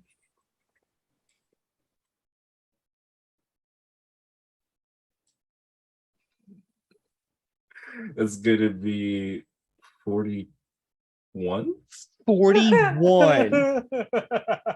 Okay. We have a gym teacher anymore. Yeah, you know what? He's barely hanging in there. As you see the frog just kind of starts getting loose up after that handshake, and the frog just tries to start Johnny Caging on your they them, like doing it. So a big kick, a head kick, a punch, a jab, doing a splits and trying to punch at him. Makai, you activate Organ Sight and you start seeing the inside of this frog's body. I mean, he's a frog, so I don't know. It looks like a friggin' mitochondria cell. Who knows? But you're seeing all the innards. And as you're just like rope-a-doping this frog, please tell me the tale of this fight that ends with you beating the crap out of this teacher. It's a lot of like, I imagine Greta, instead of focusing on the organs, is starting to focus on the muscles and using that good couple seconds of reaction time to stay ahead of the teacher. So it's a lot like Ali fighting, I think it was Robinson, Sugar Ray Robinson. Sports fans, if that's not the right fight, come at me later. At wannabeva@twitter.com. So Nice one. Thank you. The entire time, it's just a lot of like neck work, just a lot of gritted, just like dodge, dodge, dodge, dodge, weave, weave, weave. And then with one final, like he's going in for a haymaker, they put up the shield at that final moment and reverberations through the bones. And she times that shake. She's timing, or they're timing the quakes as it travels up and gets him with a nice hit to the arm, maximizing the effect, kicks him in the chest, and then, points at him and is like, do you yield? And they're breathing heavy, fire in their eyes, steaming all over. So you put the sword and say, do you yield? The frog, Rizak Pimpleback, just sits there and goes, yeah, I think I'm gonna probably blow chunks and then say that you kicked my ass. Yep, that's what I'm gonna do now. Good. Then retract your statement and apologize. Right. Hold on. They find Hero over there singing. They go, I apologize. You are not mid. You are based, and you are really cool. And I am looking forward to how you do this year. I love you, and I want to grow up to become you. Are we good? Are we good? Respect your fucking students. You catch more flies with honey than with vinegar, you twat. That's Noted. my girl. I'm in the background watching this shit. Just like, oh, fuck, that's my champion. Okay. That's my girl. Guess I'll fight Pimpleback another day. So you, Do I have to Yeah. fight? And then I think he might die pick him if up anything and I else happens. heal him again. oh, thank God, because he was at 29 out of whatever his HP is, and it was not looking good. How long will I love you? I'll give him till another the stag and pick skies him up above and you? focus for a second. I give him another 24 back. That's all he's getting from me. That's totally fair. You join Aurora in the Golden Ring dais outside the ring that Rizak's in, and you get to wait your turn. Next up, we have, let's see. I say fuck that. I just go and I bury my head in Sarnai's chest. And I just But isn't Sarnai next? Yes, I am yes, he next. is actually. Awkwardly Sarnai is next. and then I get moved. Do I have to after that? Do I have to? Rizak looks to you, goes, if you would like to forfeit and not fight, you're more than welcome to, but this opportunity only comes once. So you better, move it or ribbit. Can they submit a champion? Can they submit a champion? Can I submit a champion? I'm gonna say So no. they passed, right? I'm gonna say no. No, they passed. They have to do the fighting. Okay, fine. I just don't want to outright kill you. Then please don't.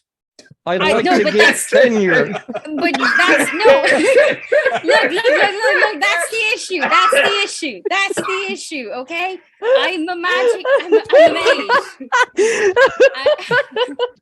Don't. Look. The choice. You have the choice. No, I don't, because I'm a magic user and I no longer have the restraint of that. Magic is chaotic, and perhaps I did a lot this summer. If they hit you, it's gonna be like me hitting you 3 times as hard in one stroke. Stroke. I killed a Stroke student of last death. year. I killed a student last year. I really don't think I want to add teacher killer onto my list. I mean, technically, it's. I mean, that's it's more all of a- done. Look, all right, and you just see this Ripley's just like holding themselves and tired. And they're like, look, I'll roll all right, intimidation this or is- something if I need to. this is my job. I have a lot of championship belts under them. I have to do this. You didn't have to be here. You did, and now we gotta do this. Just do me a Pass favor. my You have to class. Yeah. Okay. Look. Here's all we're gonna do. Here's all we have to do. Okay. Look. Here's it. All right. Look. Here's all we have to do. Just keep it small. Do the cantrips or something. I think I have enough for me to survive one of those if you hit me. So just use those. His voice is hard to maintain for this long. Jesus. I've never had to have Rizak Pimbleback last a full scene. Crap. Oh. I could throw something at you telekinetically. Oh, okay. You know, I think I can handle that. All right. So you try to do that, and I will try to kick you in a place. I'm not going to tell you. And give me the roll for the big roll for this. Surprise! It's telekinetic lightning. I don't like that way Aki's face is. Did you just crit? Did you really? I think Aki just rolled a nat 20. No. No, No,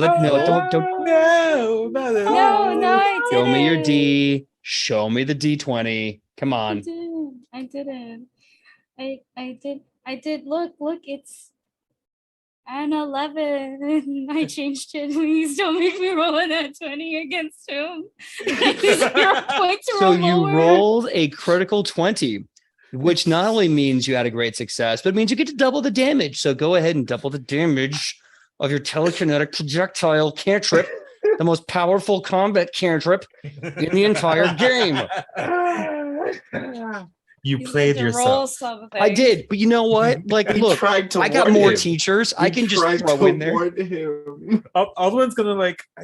Alden's not gonna get a chance. Alden's not even gonna. Once again, Alden's revenge on this frog is gonna get robbed. That's.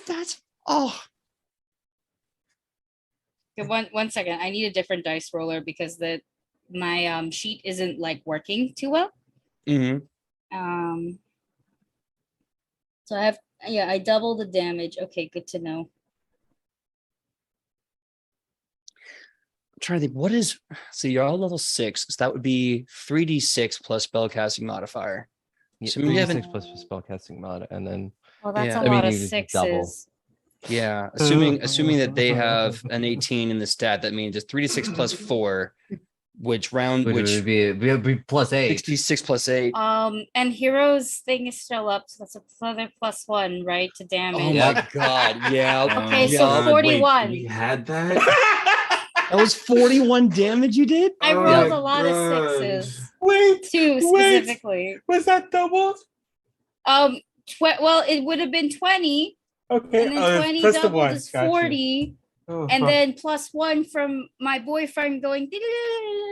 So 41. Anyways, here's 41. one. Anyway, yeah. So I need you to tell me the tale of this big fight, this big epic fight you get into with your telekinetic projectile and Rizak.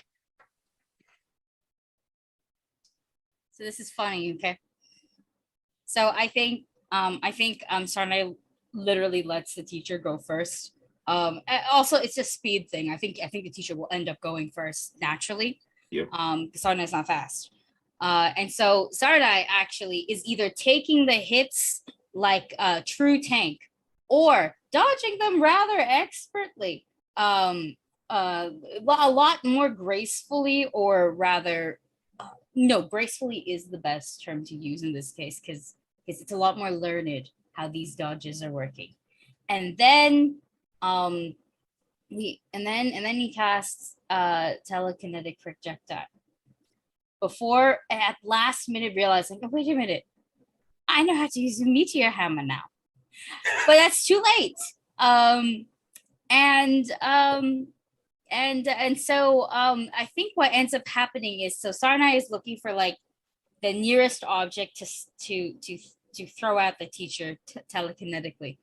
And what ends up happening is Sarnay sees like a ball or something on the bench, but instead the bench comes. I thought you were going to say, but it's a medicine ball. No, I love the bench. Like, you're trying to reach out with your mind. You're like, oh, I think I've got it over there. Yes, I do believe I think I've got it. But when you like throw it, you hear the wrench, and then the bench just starts flying into the ring. It's like you're trying to select something, and you got but the tiny thing. I'm selecting something. Exactly. I'm selecting something in the middle of combat, dodging froggy legs, right? Mhm. And I also last minute remember that I can do melee combat when I want to because I beat the shit out. Like, well, I didn't beat the shit. I beat melee last time, right? So it was like, oh, I wait a minute. I could totally do it. And Too late. and then it's too late, and then it's a bench So that comes flying. It takes about in a rather unfortunate cartoony fashion, as the bench comets into the ring, all you can see is the crater that the bench has made and two frog legs just sticking out of the ground where the bench is. A few pregnant pauses, wondering, oh God, is a teacher dead? Suddenly, you just see the bench go flying out of the arena. It kind of twirls and lands and shatters. And you just see this like little Gripply just extend himself. And he gets up and he goes, Come on. Here we go. all right, you win. You can go on the golden dais. Oh, please, and thank you. Oh my goodness. I told you. I apologize. No, that is a-okay. You are the superior opponent. I am now the scrub. I am learning my scrubby ways. really and getting I- to drink I'm humble going to step juice off today. Now I'm going to leave. While I'm healing him up, I lean in real close. Look, do you need like a teaching assistant? No, I'm good. I am good. I can do the job. I'm I mean, fine. It's less about that, but you seem to be getting pretty fucked up, and would kind of help with my medicine credits and like. I'll tell you what. All right. After class is over, come see me. I'll give you extra credit if you can heal me. But as far as class is concerned, I am still the top frog, and I'm still very good. I will let you believe that, babe. Please, I need it so much right now. Okay. And I give him a kiss on the forehead. He gets 24 health back. Awesome. And then make sure everyone in the class sees it. You see like a little bit of like the anime sweat drop from the frog as that happens. He's like, oh, okay. Oh, shit. All right. Cool. But I'm feeling better, and that's what matters. So the golden dais has Aurora. It has Sarnai, and of course it has Gritta. Last, certainly not least, Aldwin. It is time for you to go one-on-one with the green one. Can you finally get that revenge? So, same as always, one big advanced check, a higher DC. Just, let me know what you want to roll. It's like, this is just going to be a reiteration. Like, do we have to? Like, Yeah. It's so sad. I just, like, I was feeling great about it, but then you just, all my friends just kicked your ass. Like, all of them. Every single one of them. Hero's just like enjoying the show. Yeah. He needs to get some popcorn if he's going to watch. Hey, I'll tell you what. Actually, do you have some? No. What? No. Why would I have popcorn? And then he looks at Aldwin. He says, all right, I'll tell you what. We have history. Yeah. Whatever happens here in this ring, that is just a warm-up interim match. If you kick my ass, cool. If I kick your ass, okay. We'll still meet in the ring, and we'll actually finish this off for real. So do not go easy on me. Do whatever it is that you have to do.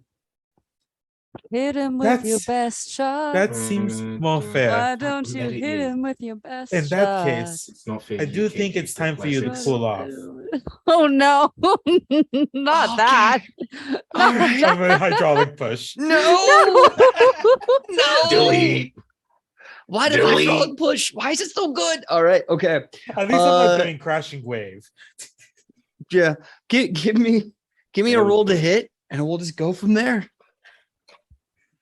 Push That's it. my Kermit's surrogate Push it child real of 2 good. hours. Push it. Kermit's dead. Push Kermit's it real fucking good. dead. Kermit's dead. I was really low. So I'm gonna use my hero point. I love that. We out here killing frogs, Always living our best remember- life. always remember though that you're getting hero's point still. To those who watch, or rather listen to Bring Your Own Mech, beware the frogs. Beware the Beware frogs.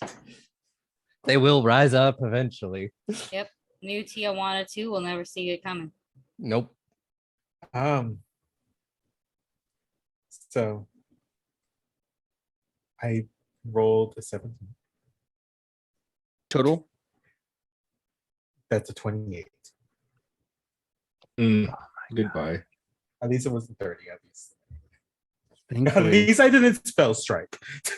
Yes, no, I'm very appreciative of that. Now, and also that was a hit. That was not a crit. That was a hit. So please roll damage for the spell. 5 and 6. I'm sorry. Oh, you're rolling now. Oh, God, my hearing is trash today. Oh dear. Oh my. Oh no. Oh no. Is Well, it a that's lot of only- 6s? It's only 2 6s and a 5 Yeah. and 2 3s. Oh. So 6, 12, 18. It's only 23 damage as they get pushed back 10 feet. They have at least one hit point Yeah. from when I healed them. So tell me the tale of how you remove this frog from the arena. I think it's like literally like Alden's like, it's like, okay, I think it's time for you to cool off. And they're going to just very calmly actually is like, just 1 second. And then walk like 5 feet in front of them. And then go for a high five. Mm-hmm. And then just And I would like to ask Makai to, yes, thank you. There it is. There's the image of the evening. Oh my God. So as you blast this frog into oblivion, you see him kind of crash land into another chunk of the obstacle course. Slowly gets back up. You can hear the wet slap of his feet as he's shaking back to the ring. He raises your hand and he tells you to get on the gold ring dais. Push it. He doesn't even say it. Push it He just real points. Now, sorry. he just goes, no, it's okay. It's okay. But I will find you in the ring and we will definitely settle this. Right now, it's 1-on-1. We have to have a tiebreaker. And I would like to see you when that day comes. Just let me know when the day that you have not. And I'm gonna go over there now. Yeah, okay. You go over there. Have a good one. A few more people go. Greta, give me a perception check. Perception. All right, well, that's a 19 on the dice. You said perception, correct? Where the fuck that is? Oh, that is, oh god, that's a 32. Okay. So this will be the last scene before we go on break. Rizak is in the ring. I don't want to tell you what their max HP is, but I will say what they're standing out right now is 13 HP. Ooh. They aren't looking good, but Oh no. yeah, they are a professional, a world-renowned prize fighter. As the other students get in the ring, he is making short work of them. He's not even like dancing around or smack talking. He is just getting the job done. And then eventually you hear a sound. You hear, Eriton, be fucked. Get off of him. Get off of him. He's already beat up. Get off of it. And you start hearing all the students start yelling. Get off of him. He's already been defeated. You look and you see, with hands around the teacher's throat, fists pounding the same spot right by the temple again and again and again. As the students finally pull Lannis off of Rizak Pimpleback. And you can see Lannis just reaching with every limb he has, going, fight's not over, Green Man. You're still alive. Get over here. And they're pulling him off of the teacher. Eventually, Lannis just kind of stops. Okay, I get it. I won. Fine. I thought you were a champion, Rizak. I guess I'm more of a champion than you are. I'm done. Lannis turns around, and for a split second, you see Lannis looking at you and just gives you, Greta, this look of challenge as he leaves. Rizak, now horribly beaten, says, all right. Sometimes you have to expect that when you're an adventurer. You don't win every fight. And speaking of that, pressure is always on. Everyone in this golden dais is now top of the food chain. And if you want to pass my class, you got to be top of the food chain too. From now until the end of the school year, all of you are on 24/7 challenge mode. If anyone beats you, you lose your status. When that little punk Landis comes back, he's definitely on my shit list, as well as the Golden Dais list. Congratulations, students. Welcome to the first day of the rest of your lives, Ribbit. I'm going to go have a salt bath.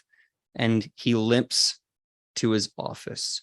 And that's where we're going to go on our 5-minute break. When we come back, check out the second half of episode 3 of season 2.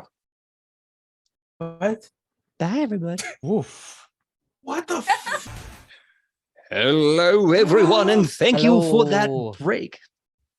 Yeah, it's going to be fun. Oh, I see Fee just had a gasping moment. Don't even ask about what. They saw the thing in the Discord. Oh, all right. In our Discord, yes, right. Yes. Well, since we're running a little bit out of time, we are gonna go right into the the shared classes. Now we're gonna do the secondary classes.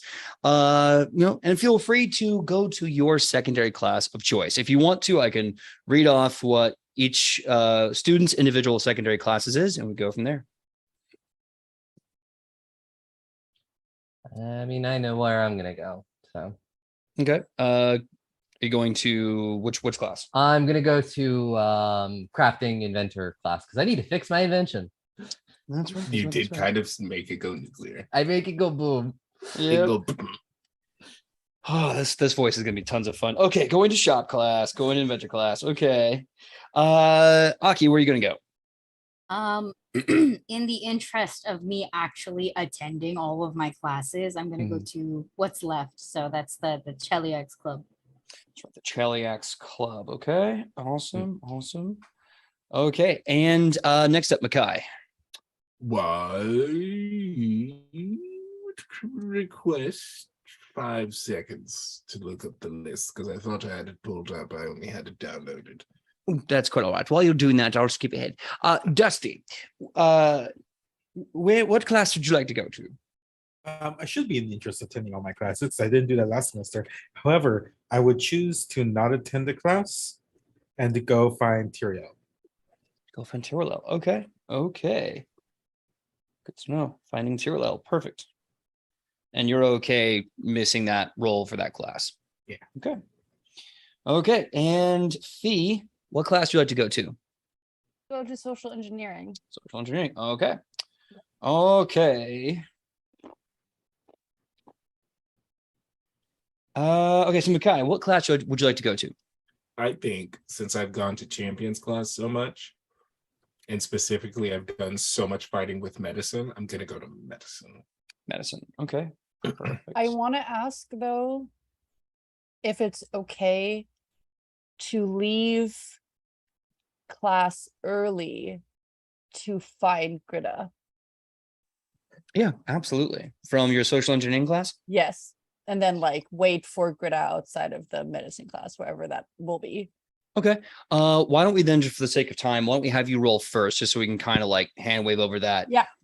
Give me your choice: persuasion, deception, intimidation, performance, whatever you feel is good for social engineering. Okay. That was that. Sorry, I need to find my. My sheet did something real funky and left me. There we go. I Oh. found it. Oh no. I was like, you're being very spicy right now, and I don't like it. Okay, I did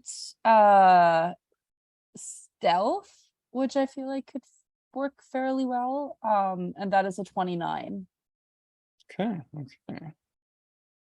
Perfect. Yeah. So when you go in, there's actually nothing more than just kind of like a big box with like folded up letters for everyone with their name on it. You get yours. It's basically just kind of an assignment for social engineering. And then you go off and you pretty much spend the rest of the time waiting for Greta when they're done with class. Sweet. So let's see. Let's see. 1, 2, 3, 4. Perfect. That's a D8, you moron. Here we go. All right, Aldwin. You're gonna go find Tiralel. Why don't you Yes. give me your choice, perception or survival, to find them? Oh, I'm assuming my perception's Something up my back. Hooray, hooray. Oh yeah. Let's do perception. That's survival, essentially. Survival? Okay. That doesn't help when I roll a 4. So total, that's a 15. 15. Okay. Unfortunately, you aren't able to find Tiralel. You do eventually decide that you're going to just try their on-campus mansion cabin that they live in. But when you get there, knocking for 15-20 minutes gives you no result. They don't come to the door. Give me a perception check. That's better. So it's going to be 28. 28. Before you go, you start to see a very faint light. I mean, considering that it's daytime, it could be, any amount of sunlight reflecting off the multitude of metal weapons on this campus. So you don't think much of it, but instinctually you look, right? And you look and you just happen to have your eyes fall upon one of the windows. Through it, Tiralel in a big cozy chair, wrapped up in a big blanket, like two-handing a giant cup of tea. It's kind of enjoying it. Their eyes are projecting the white light that they always have when they see something into the future, when they're having a vision. They're just breathing over their hot tea. And you see the two white lights kind of coalesce into a giant sphere, a sphere made of light, with little spheres moving around it, almost like a planetarium effect, until you start to see vaguely things, blood dripping from the sky. You see unusual torches on a stony castle battlement, and you're just seeing dead bodies piled high. And then it vanishes, and you see last year when you all helped Tiralel get over their depression from being quasi-omnipotent. They're specifically watching you do your time trick that inspired them, that they did not know everything. And you just see them. And then you see a bunch of other memories and visions and images play out, delightful things from their very early elven childhood. And then that kind of just seems it. They just look like they're doing that equivalent of, I'm taking a sick day and I'm watching The Price is Right.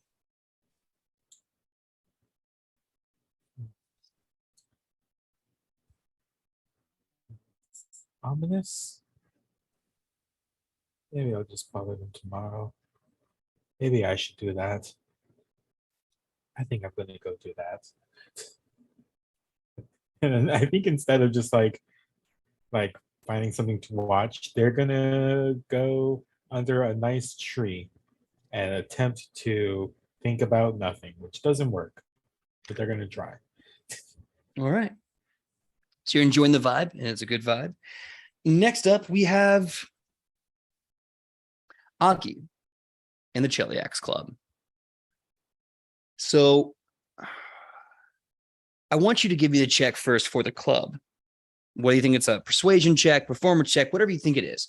I'm sorry, I'm not persuasion, diplomacy. Whatever you think it is. Oh dear. Let me just look. What would that even be? Like, I guess it's social because it's a club, so I guess society makes sense. That could work. Absolutely. Yeah. Go ahead and give me Yeah. a society check. Yeah, because I'm not. I don't know if I'll be persuading anyone or right. Like, I mean, yes, this is a country. You know, like I don't think I entered a debate club, so diplomacy doesn't necessarily make sense to me, but the society kind of does. 25. 25. Okay. Cool. So first and foremost, as you go to the Chiliacs Club, you start seeing some other Chilaxians show up. You're seeing like Parish Wilmanax. You're seeing a few other younger students you haven't quite seen for a while. A few older ones that you recognize from back home. And you also kind of notice a lot of the students are just kind of watching you all go to your club, and they're kind of just staring. The minute you look at them, most of them just kind of turn away and pretend like they weren't. But some of them double down and just kind of continue to stare. They're whispering. Can't quite hear what they're saying.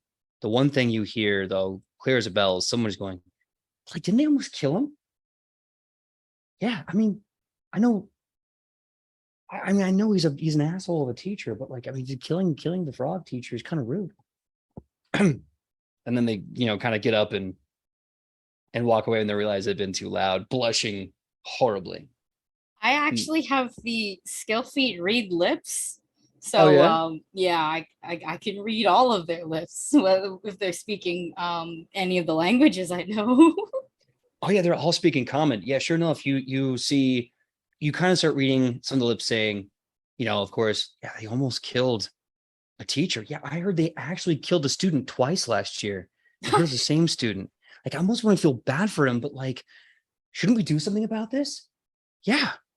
I mean, I fought on the battle for the Arcana Miriam. I fought in the quad. Like, it was not easy fighting Chilaxian super soldiers. I don't know if I feel like it's safe. I don't know. They deserve a chance, but like, I don't know when this is going to get bad again and we get invaded a second time. And they kind of look at you like, hi. It's great to see you.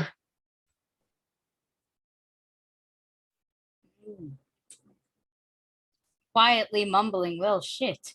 And I will continue to go to my club. Yeah. Okay.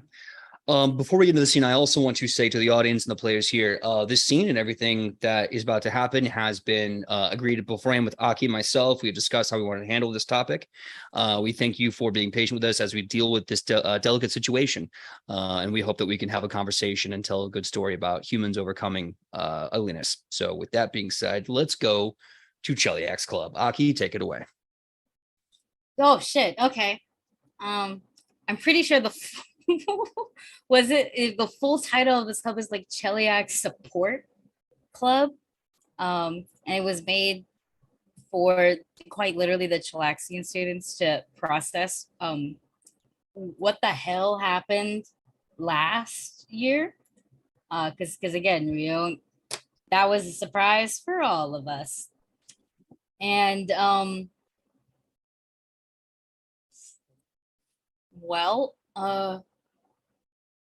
shit, is my sister in here? She should be. Oh, she's absolutely in here. And she looks like she didn't understand the assignment. She is just legs kicking on the chair, happy as can be, giving you kind of like little sister, like, nah, kind of look.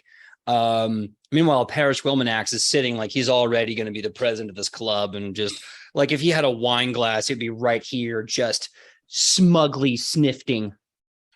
I want to say that I have a petition that my sister and Sarnai's sister never, ever meet. Just like ever. Like they cannot be in the same room. They cannot make eye contact. I don't want to have them breathing the same air. Can I propose a counter petition? What is depending? Objection. Is it let PJ flirt with himself? Because frankly, I'm here for that. Maybe that could be a special episode. PJ, it will just be PJ flirting with themselves as every single NPC.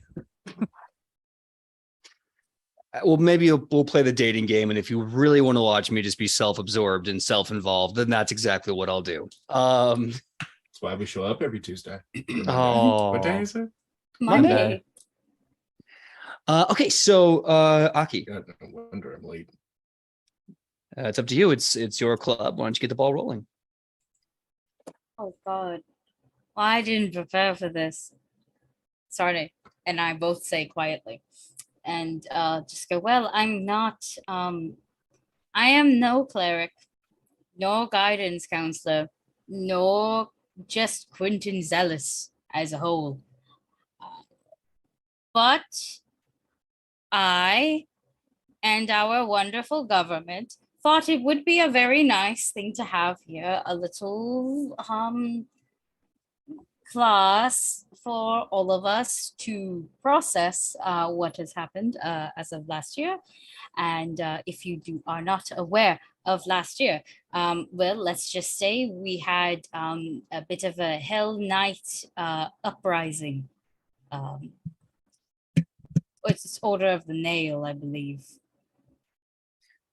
You hear a very condescending voice pop up. There was different orders. There was a lot of them too. We had we had Order of the Nail, Order of the Pyre, Order of the Gate, Order of the God Claw. It was a smorgasbord. We had God Claw. Of course, didn't we have those two lovebirds? Of course we did. They were no. They were not a part of the uprising. They were clearly not a part of it. Oh, we're just talking only the uprising. Well, in that only case, the uprising. Yes. In that case, we had that, the three then. Yeah. Yes, the three. Yeah. Our more problematic ones specifically.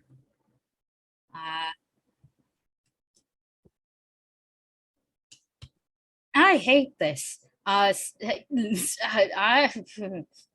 Technically, we're supposed to talk about it, but you see, this is where I probably should have brought in a professional, because I'm pretty sure that all of us are not good at talking about our feelings. The arrogant voice, which of course belongs to Parish Wolmanax, continues as he stands up and he says, "Listen, please listen to my words. We're supposed to sit here and talk about our feelings. Yeah, right? What has that got in our country at any point in our time? We come from a world where an iron fist is the best grip to have. Now, I say, we can have these feelings, but we need to mobilize in force. We need to put a smile on our faces and become everyone's best friend. Or the person who owns this club can start telling me what to do. Because I don't know about the rest of you, but I know when I'm done with this school, I'm going to go back home. I'm going to swear an oath of allegiance to the codex of one of the orders of the Hell Knights, and I'm going to do the job my family did before me, and what my children will do after me. Because that's what we do. Iron grips.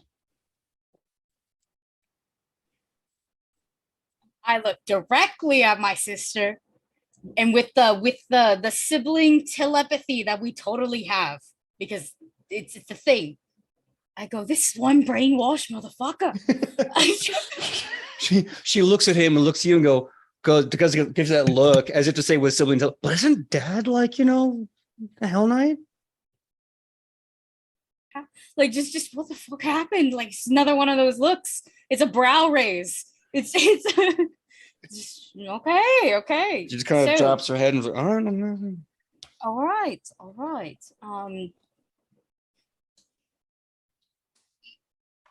Well, you seem to love our country quite a bit. What order does your family serve?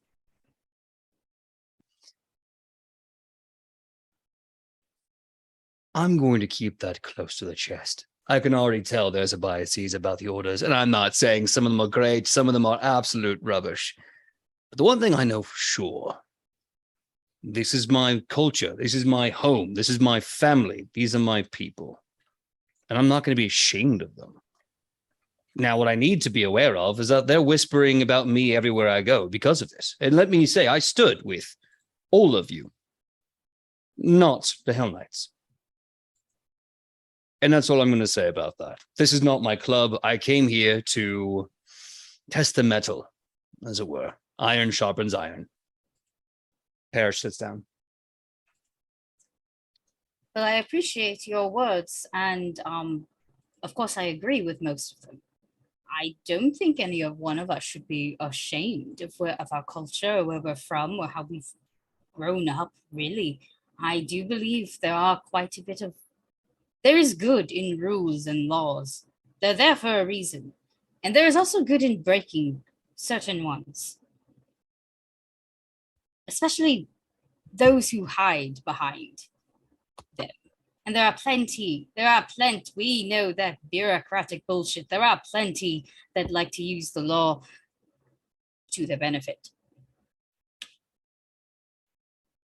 But I don't think addressing this entire school with such forcefulness is going to make anything easier for us or them. And I have noticed the looks and the whispers. I can read lips. They are not slick. But I think we need to approach this in a different manner. I think they're already aware that we are quite aggressive. And there's nothing wrong with aggression. I do like it. But I think we need to at least try their way. Not assimilate, but try. What if we had a fair? What the fuck is a fair? Wait. Your sister jumps up at that. She jumps up and she goes, I nominate myself to be the headmistress of the fair. That's right, headmistress. If you want to challenge me about it, I will stomp you in the yard. I'm going to do the fair. It's going to be great. We're going to have acts and cotton candy. It's going to be wonderful. That, yes. She stares at Parrish and she's like, do you have a problem with that? We can have a conversation. I'm very amenable to politics. Parrish just looks at the situation. He understands this looks terrible. And he just goes, I think that sounds smashing. Have your fair. I think it should be fun. We should always have more activities on this campus.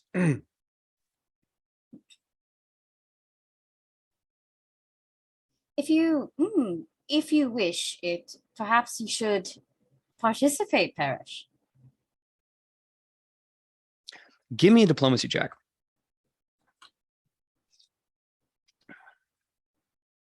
Yeah, no, I don't think I can use any of my fucking liar skills here. I'm gonna use a hero point because I have two. Absolutely. Nice.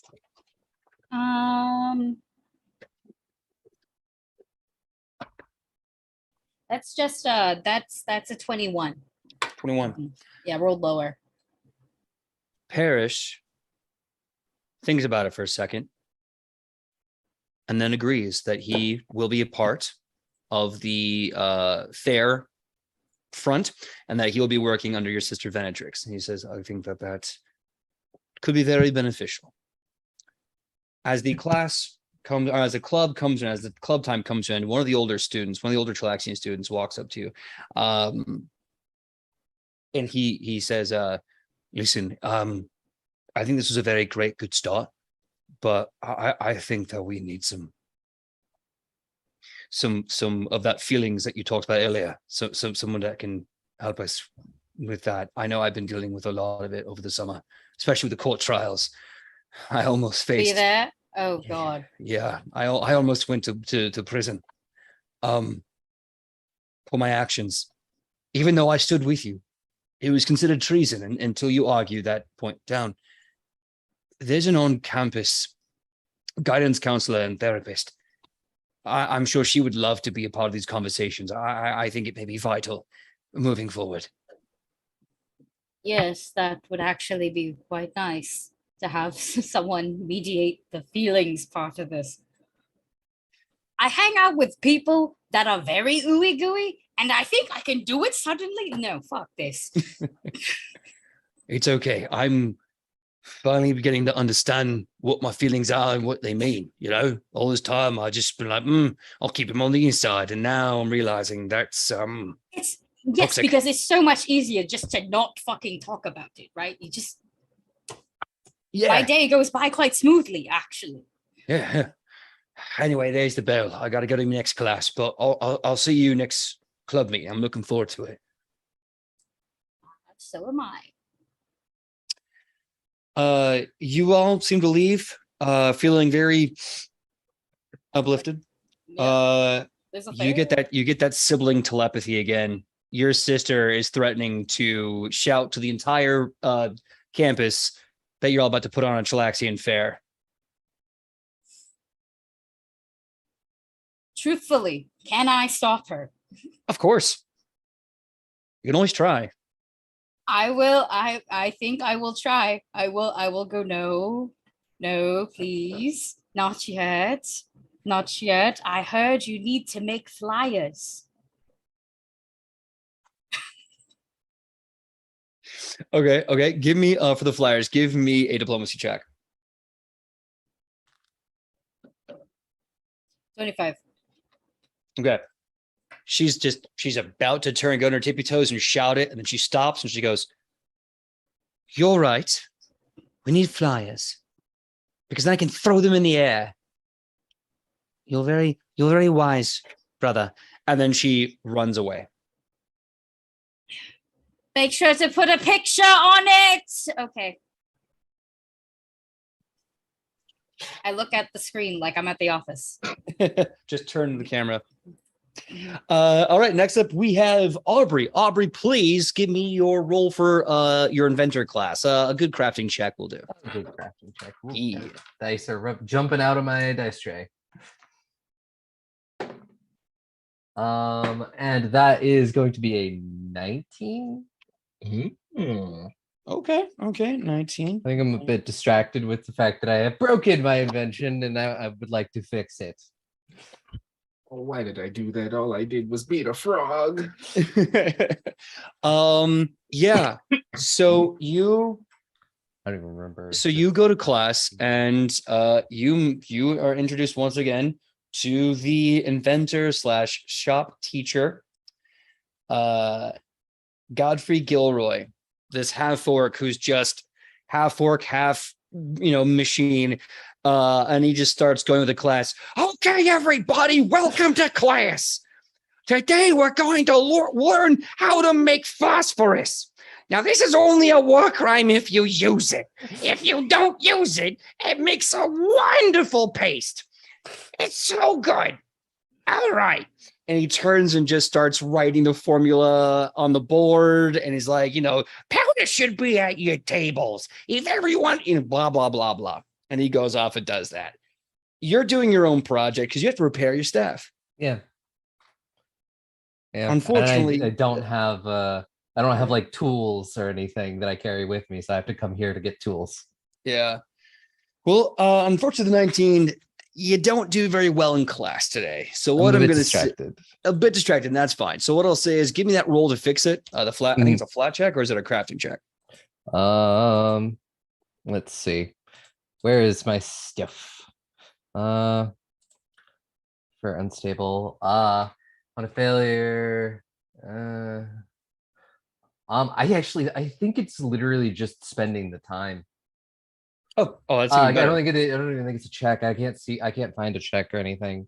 But it's it essentially is just taking an hour or two or however, because you're supposed to be able to like technically fix it in like 10 minutes or whatever. Yeah. Okay. No problem. Just like in a downtime thing. Yeah, just like a downtime action.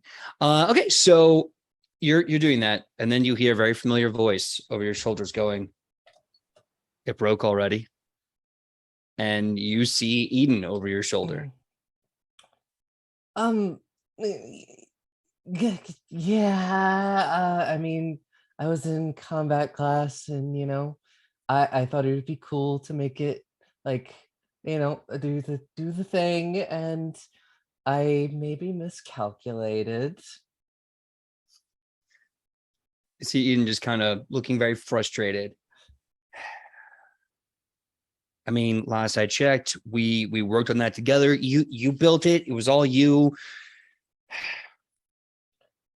But the other thing I worked on, the ability to heal with it, that worked and didn't break. Oh, that's really. Oh, huh. Yeah. Could you tell me more about that? It was the other night. Alduin got in a bit of a scuffle, and was a little injured. So rather than using medicine or anything, I decided to see if this would work. And I'll pull up and it was like, yeah, see here, I put all the medicinal herbs and everything. And then when it starts like spinning and getting hot, it like vaporizes them. And then maybe it's also a little bit hot. So, you touch it to where you get hurt and it does a cauterize and it infuses all the medicinal herbs in. And it actually worked out pretty well and it didn't break. Oh, huh. I gotta admit, I was worried when we first built that about the potential overheating having a kind of a backfire effect, but it seems like you figure out a way to. I thought I would have been okay today, but I think I pushed this a little too far. I'm still kind of like learning how this works. I don't usually, this is still very new to me. Yeah, I mean, you're a fast student learner. I mean, have you thought about building anything else, like with anyone or partnering up with anybody? I mean, I would have liked to build other things, with people. And I mean, if somebody were to ask if I would like to, I would probably say yes. It's a great experience, learning about all of these new inventions. Trapping shit today. Hold on. So you say that Eden just kind of nods. Yeah. I mean, good luck finding someone to work with. You're very talented. You're very smart. You deserve someone that you work very well with. I think we kind of ran our course on working together. I think. You should. It's gonna be awkward, so I'm just gonna go sit down. And she just kind of turns and starts to walk away. Or it's just like, it does like the thing where she just like sets her head down on the desk. Throughout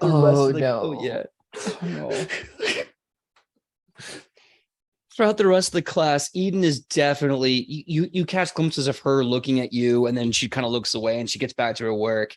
What are you doing with the rest of your time? That was kind of a small. You have a bit more time left for class is over. Oh, barely paying attention to this lecture on phosphorus, like not taking good notes. And like looking down at Pebbles, being like, I don't know what to do. Pebbles just kind of looks at you and goes, I don't know what this weapon is capable of, Mommy, or what Eden's capable of, but I know that together you can set the world ablaze. I don't know if it's a good or bad thing, especially considering this is phosphorus and a war crime. Pebbles just looks to you and is like, it doesn't matter, Mother. It's fire. Let it burn. Light things on fire. Do crime. Why not? You only live once. Burn things. I will take it under advisement. Okay, good. I am excited that my suggestions are being looked at by the authorities. And with that, the class is going to come to an end. Give me a perception check as you're leaving the class.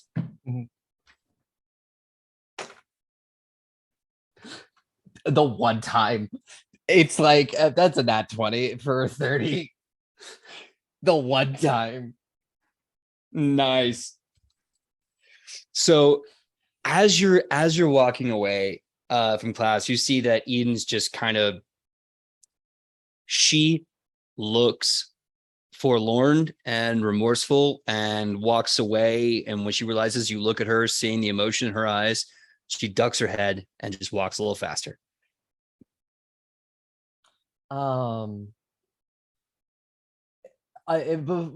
just to walk away, Aurora just like raise her voice slightly, and she just goes, I mean, if you do ever decide you want to work together again on anything, you know, I'll be in class.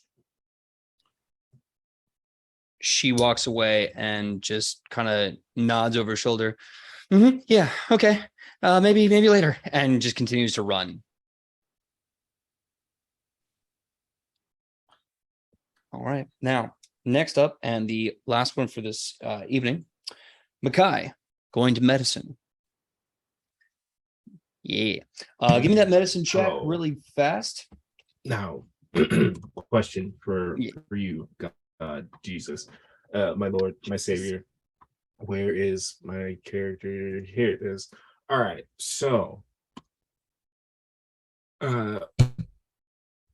medicine, right? We know it. We love it. It's real good.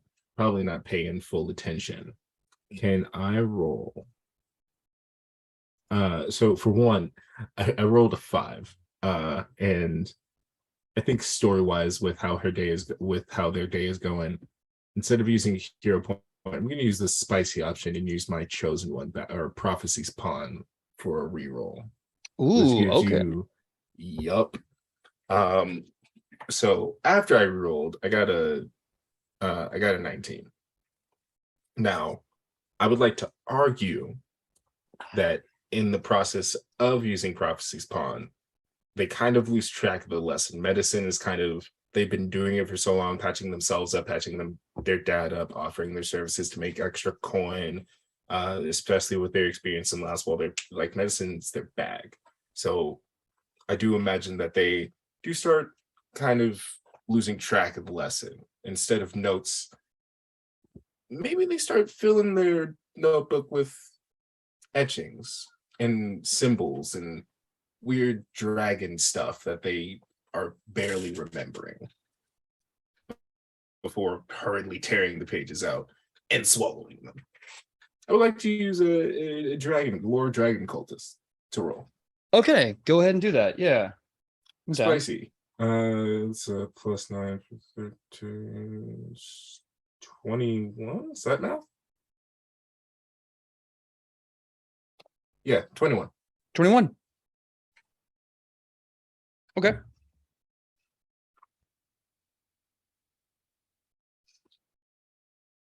You start having this moment, this kind of out-of-body experience.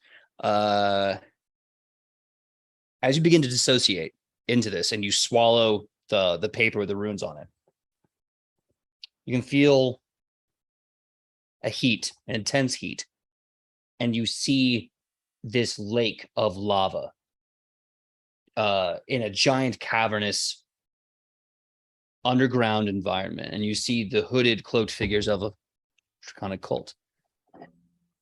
But the robes are burning. Bits of the fabric catching fire drip off like wax from a candle. And you see the lava start to churn and bubble and rise. Like something is about to be birthed from this lava, and then eventually popping out 2 massive eyes, bright yellow and orange.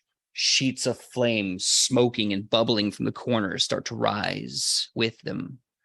And as those eyes begin to birth out, you notice in this vision, this dissociation, they're not looking at the cultists.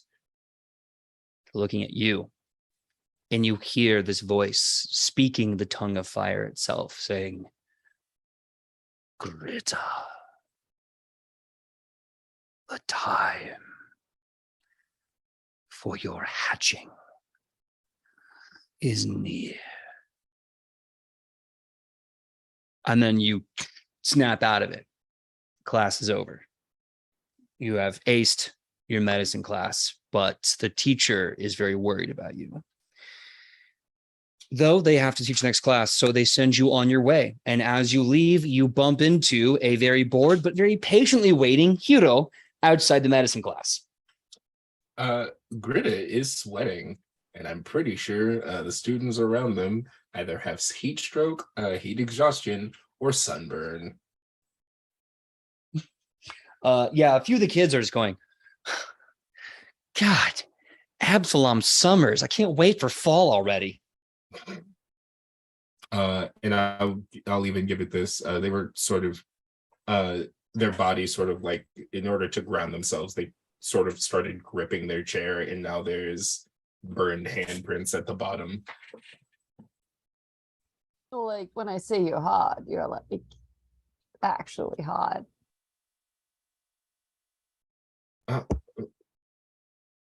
Oh, hi. Hey. Cool. We can laugh about that joke later. I will probably try to bring that one back. It was too good not to lose. Anyways, hi, do you have a moment? I kind of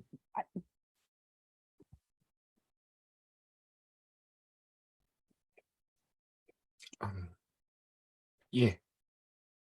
Yeah, give me a second.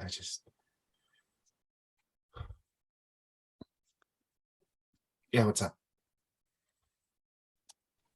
well, I couldn't help but notice that there seems to be some tension between you and I wanted to address it because I don't like seeing you upset.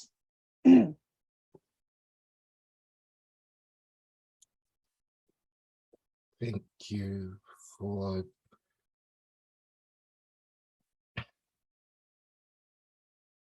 for finally bringing it up. And I'm sorry for not coming to you sooner. It was childish of me, and you deserve better than that from a partner. Oh, sometimes we all need time to process. But like while Hero is saying that, one of his tails starts wagging just like a little bit. He's like, yeah, no, it's completely fine. Like, it's and he like tries to slap it away. It's cool. You can take all the time you want.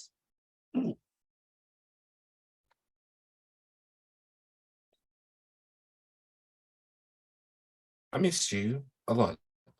Like a lot more than I thought I would. Both of you, you and Sani. And I thought you guys missed me, as much as I missed you. And you weren't moving around so much. It was a lot harder to write you. So I don't know. I just felt a lot. I started to feel closer to them, and I felt bad because, like, we like have our own thing, and then when I figured, when I saw you, that you would all go back to normal, we would just fall back into it, and I would leap into your arms, and you would kiss me and sweep me off my feet, and then I literally tackled you, and you started flirting with someone while I was in your lap, and it hurt. It hurt a lot.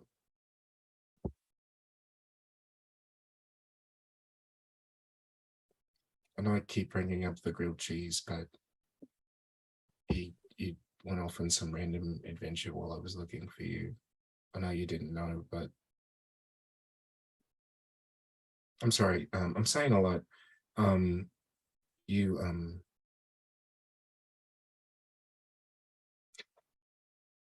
did you hear that there's a festival going on soon for the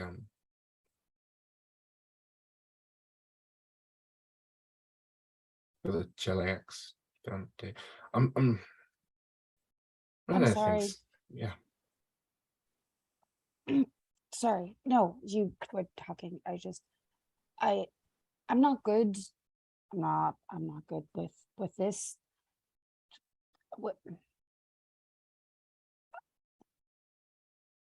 I'm not meant to have anything that means anything to me. So it's not an excuse. It's not an excuse. I don't want to excuse my actions. I'm sorry.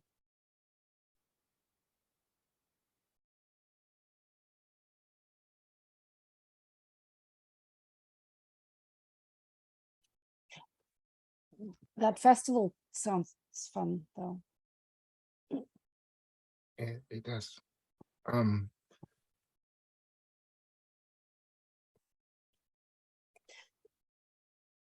We should go if you want to, but that's not what I wanted to say. I really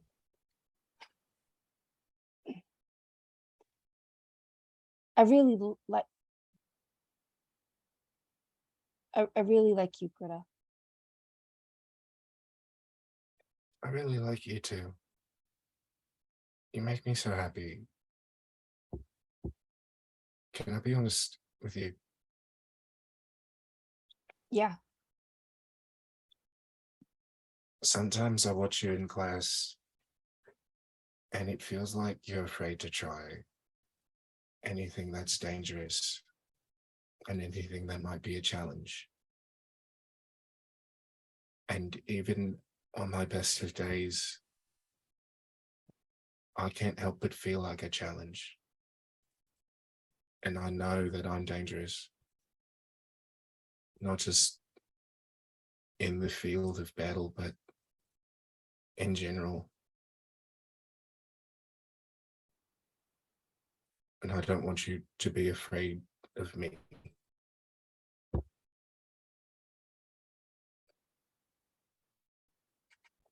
Well, I can't promise I won't ever be afraid, but I think being afraid just means that on the flip side, it's very important to me, that you're very important to me. And what is fear if not something to be conquered? It's like an adventure, just, with a better outcome and more fun and your pretty smile, which not every adventure has. So, And as you start that next part, you see the faintest hint of a smile. Like the entire time, Greta's face has been distraught and worried, not fully present in the conversation, but trying to fight back anger, a combination of anger and sadness to give you just, here's how I feel. Tell me how you feel. But once you start on this next bit, you see that sadness start to wipe away and a smile start to form at the corner of their mouth. And once you finally mention that pretty smile, it finally fully breaks and you see those sharp little teeth. no.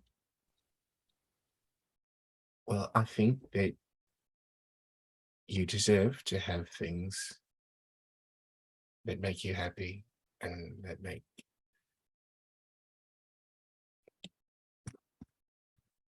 you deserve to have somebody fight for you.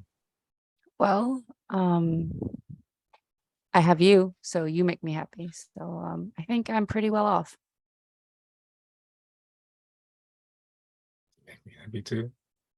And then I just hug you. And give you a nice tight squeeze. He hugs back, obviously. I feel like that should be clear. He hugs back. He might do the nuzzling thing, but don't tell anybody. It is just rubbing their face into your abs.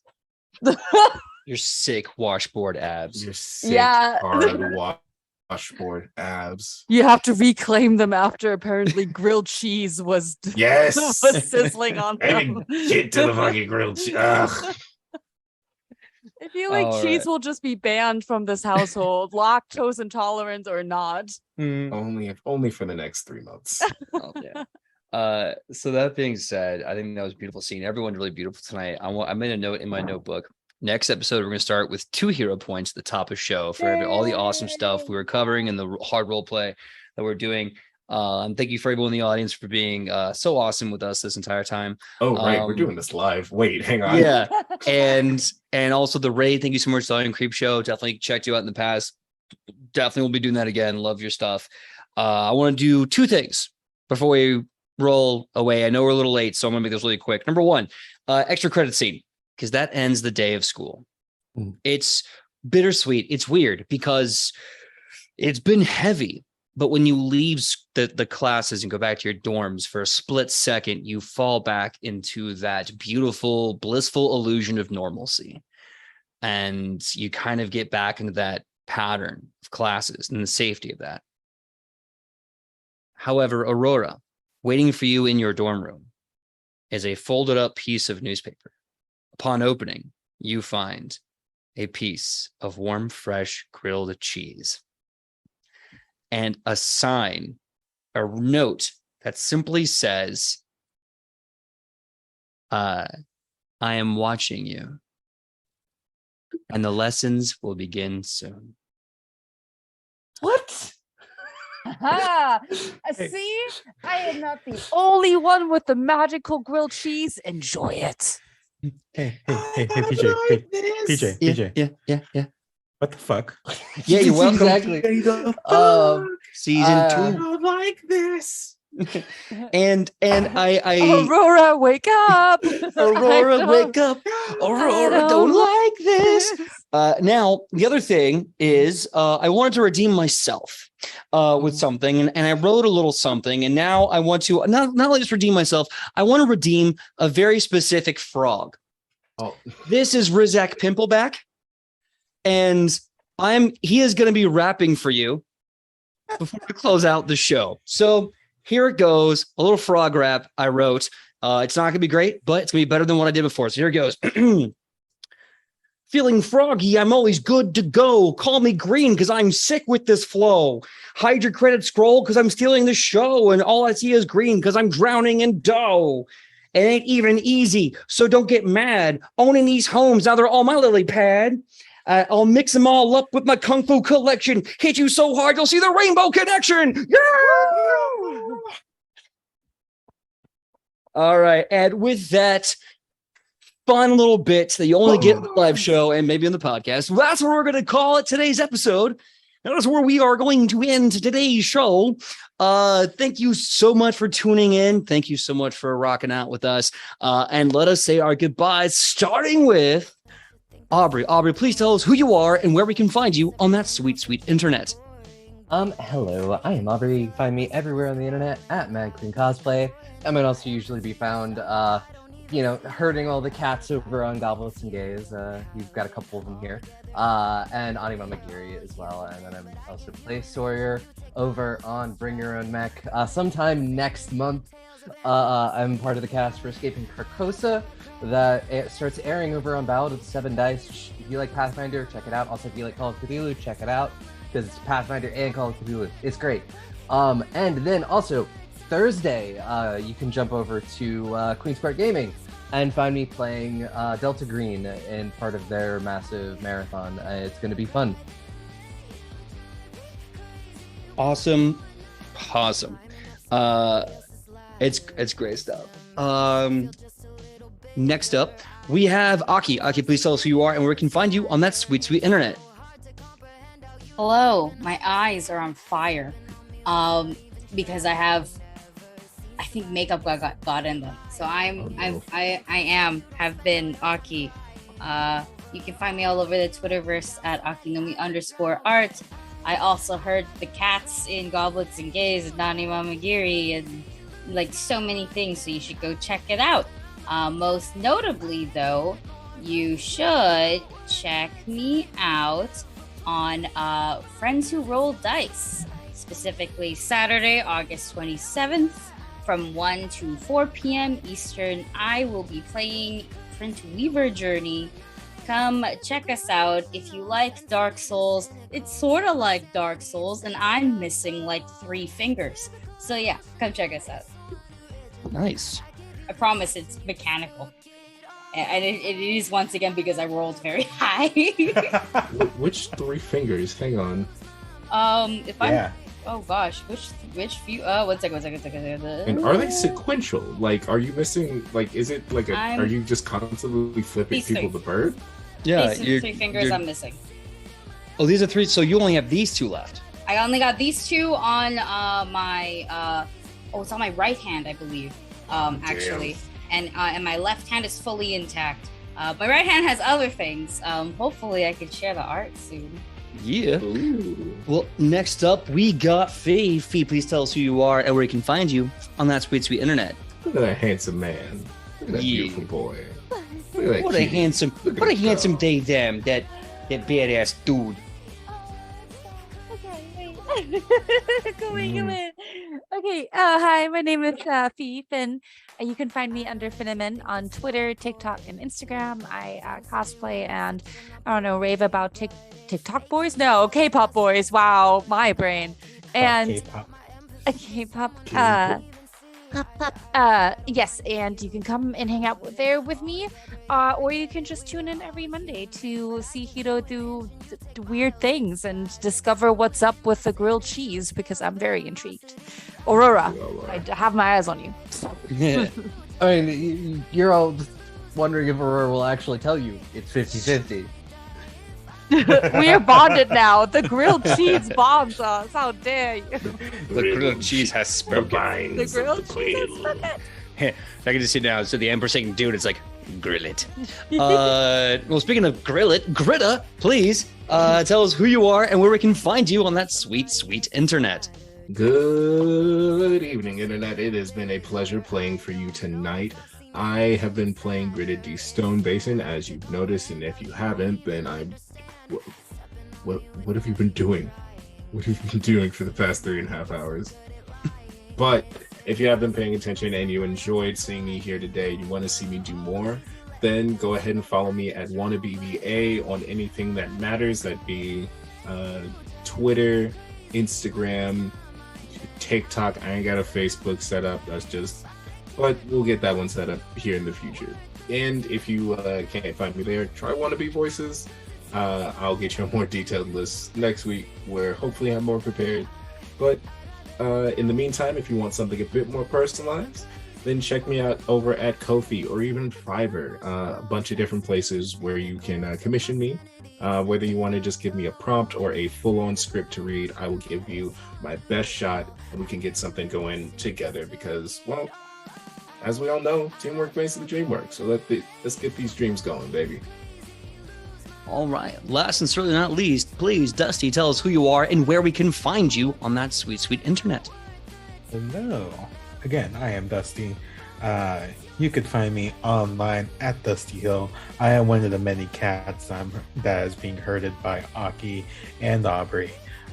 You could also find me on a lot of places. My brain just went blank. But oh yeah, one thing, the Gehenna Gaming 4-shot of Fear and Love, the finale is next week. You can catch it at 5 PST, 8 EST, basically right before this show, at Gehenna Gaming at YouTube. They premiere it on YouTube. Episode 3 just finished before this, which it gets wild. So check out the finale. It's absolutely bonkers. One of my favorite games I ran. Check it out. And then just check me out on Twitter because I'm constantly doing things. I'm constantly teasing things that I can't talk about yet because it's so far in the future, but I will talk about it eventually. All right. Well, last but not least, after Dusty, it's me. I'm the only one left. I'm going to do the thing. Hi, my name is PJ McGaw. You can find me all over the internet at pj.mcgaw, Facebook, Instagram, TikTok, Twitter. Come find me, confront me. Let's have fun. When I'm not here with these amazing legends on Monday, you can find me here Wednesday, same nat time, same nat channel, 8 to 11 p.m. for Edge of Legend. As things are picking up and kicking off like crazy in New Jack City, we're going to see where the heroes go. So I should say no Eat for Initiative this Friday, I believe, but this Saturday, I will be with the Initiative Order doing Cyberpunk Red. So it's like Cyberpunk 2020, but the newer book, and there's some really cool stuff in there. I'll be playing a solo by the name of Charlie Main. I'm really excited about this character, and it's gonna be a lot of fun. So go ahead, details on the internet when I can post more about that, and more information when we can let you know. So until then, we'll see you here, same nat time, same nat channel for Wayward Arcadium. Love seeing you all.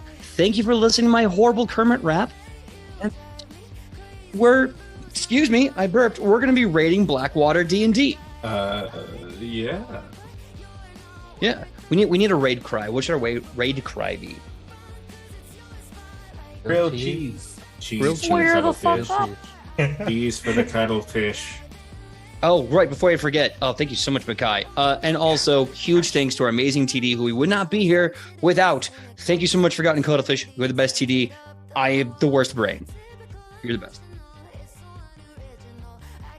See, Thank I you, was about to just- call you out hardcore about it. That's what that was. I was be like, no, we're not. We got it. No. But then I was like, wait, I dissociated for like 10 seconds. Did we think? No, but that's fair because I'm like, I low key got a pee and I was trying to find the raid thing and blah, blah, blah. We haven't raided yet, but none of it is showing on the screen, at least not on my side. Either way, I'm going to hit the button. We're going to be raiding in 3, 2. All right, so now about one. Grilled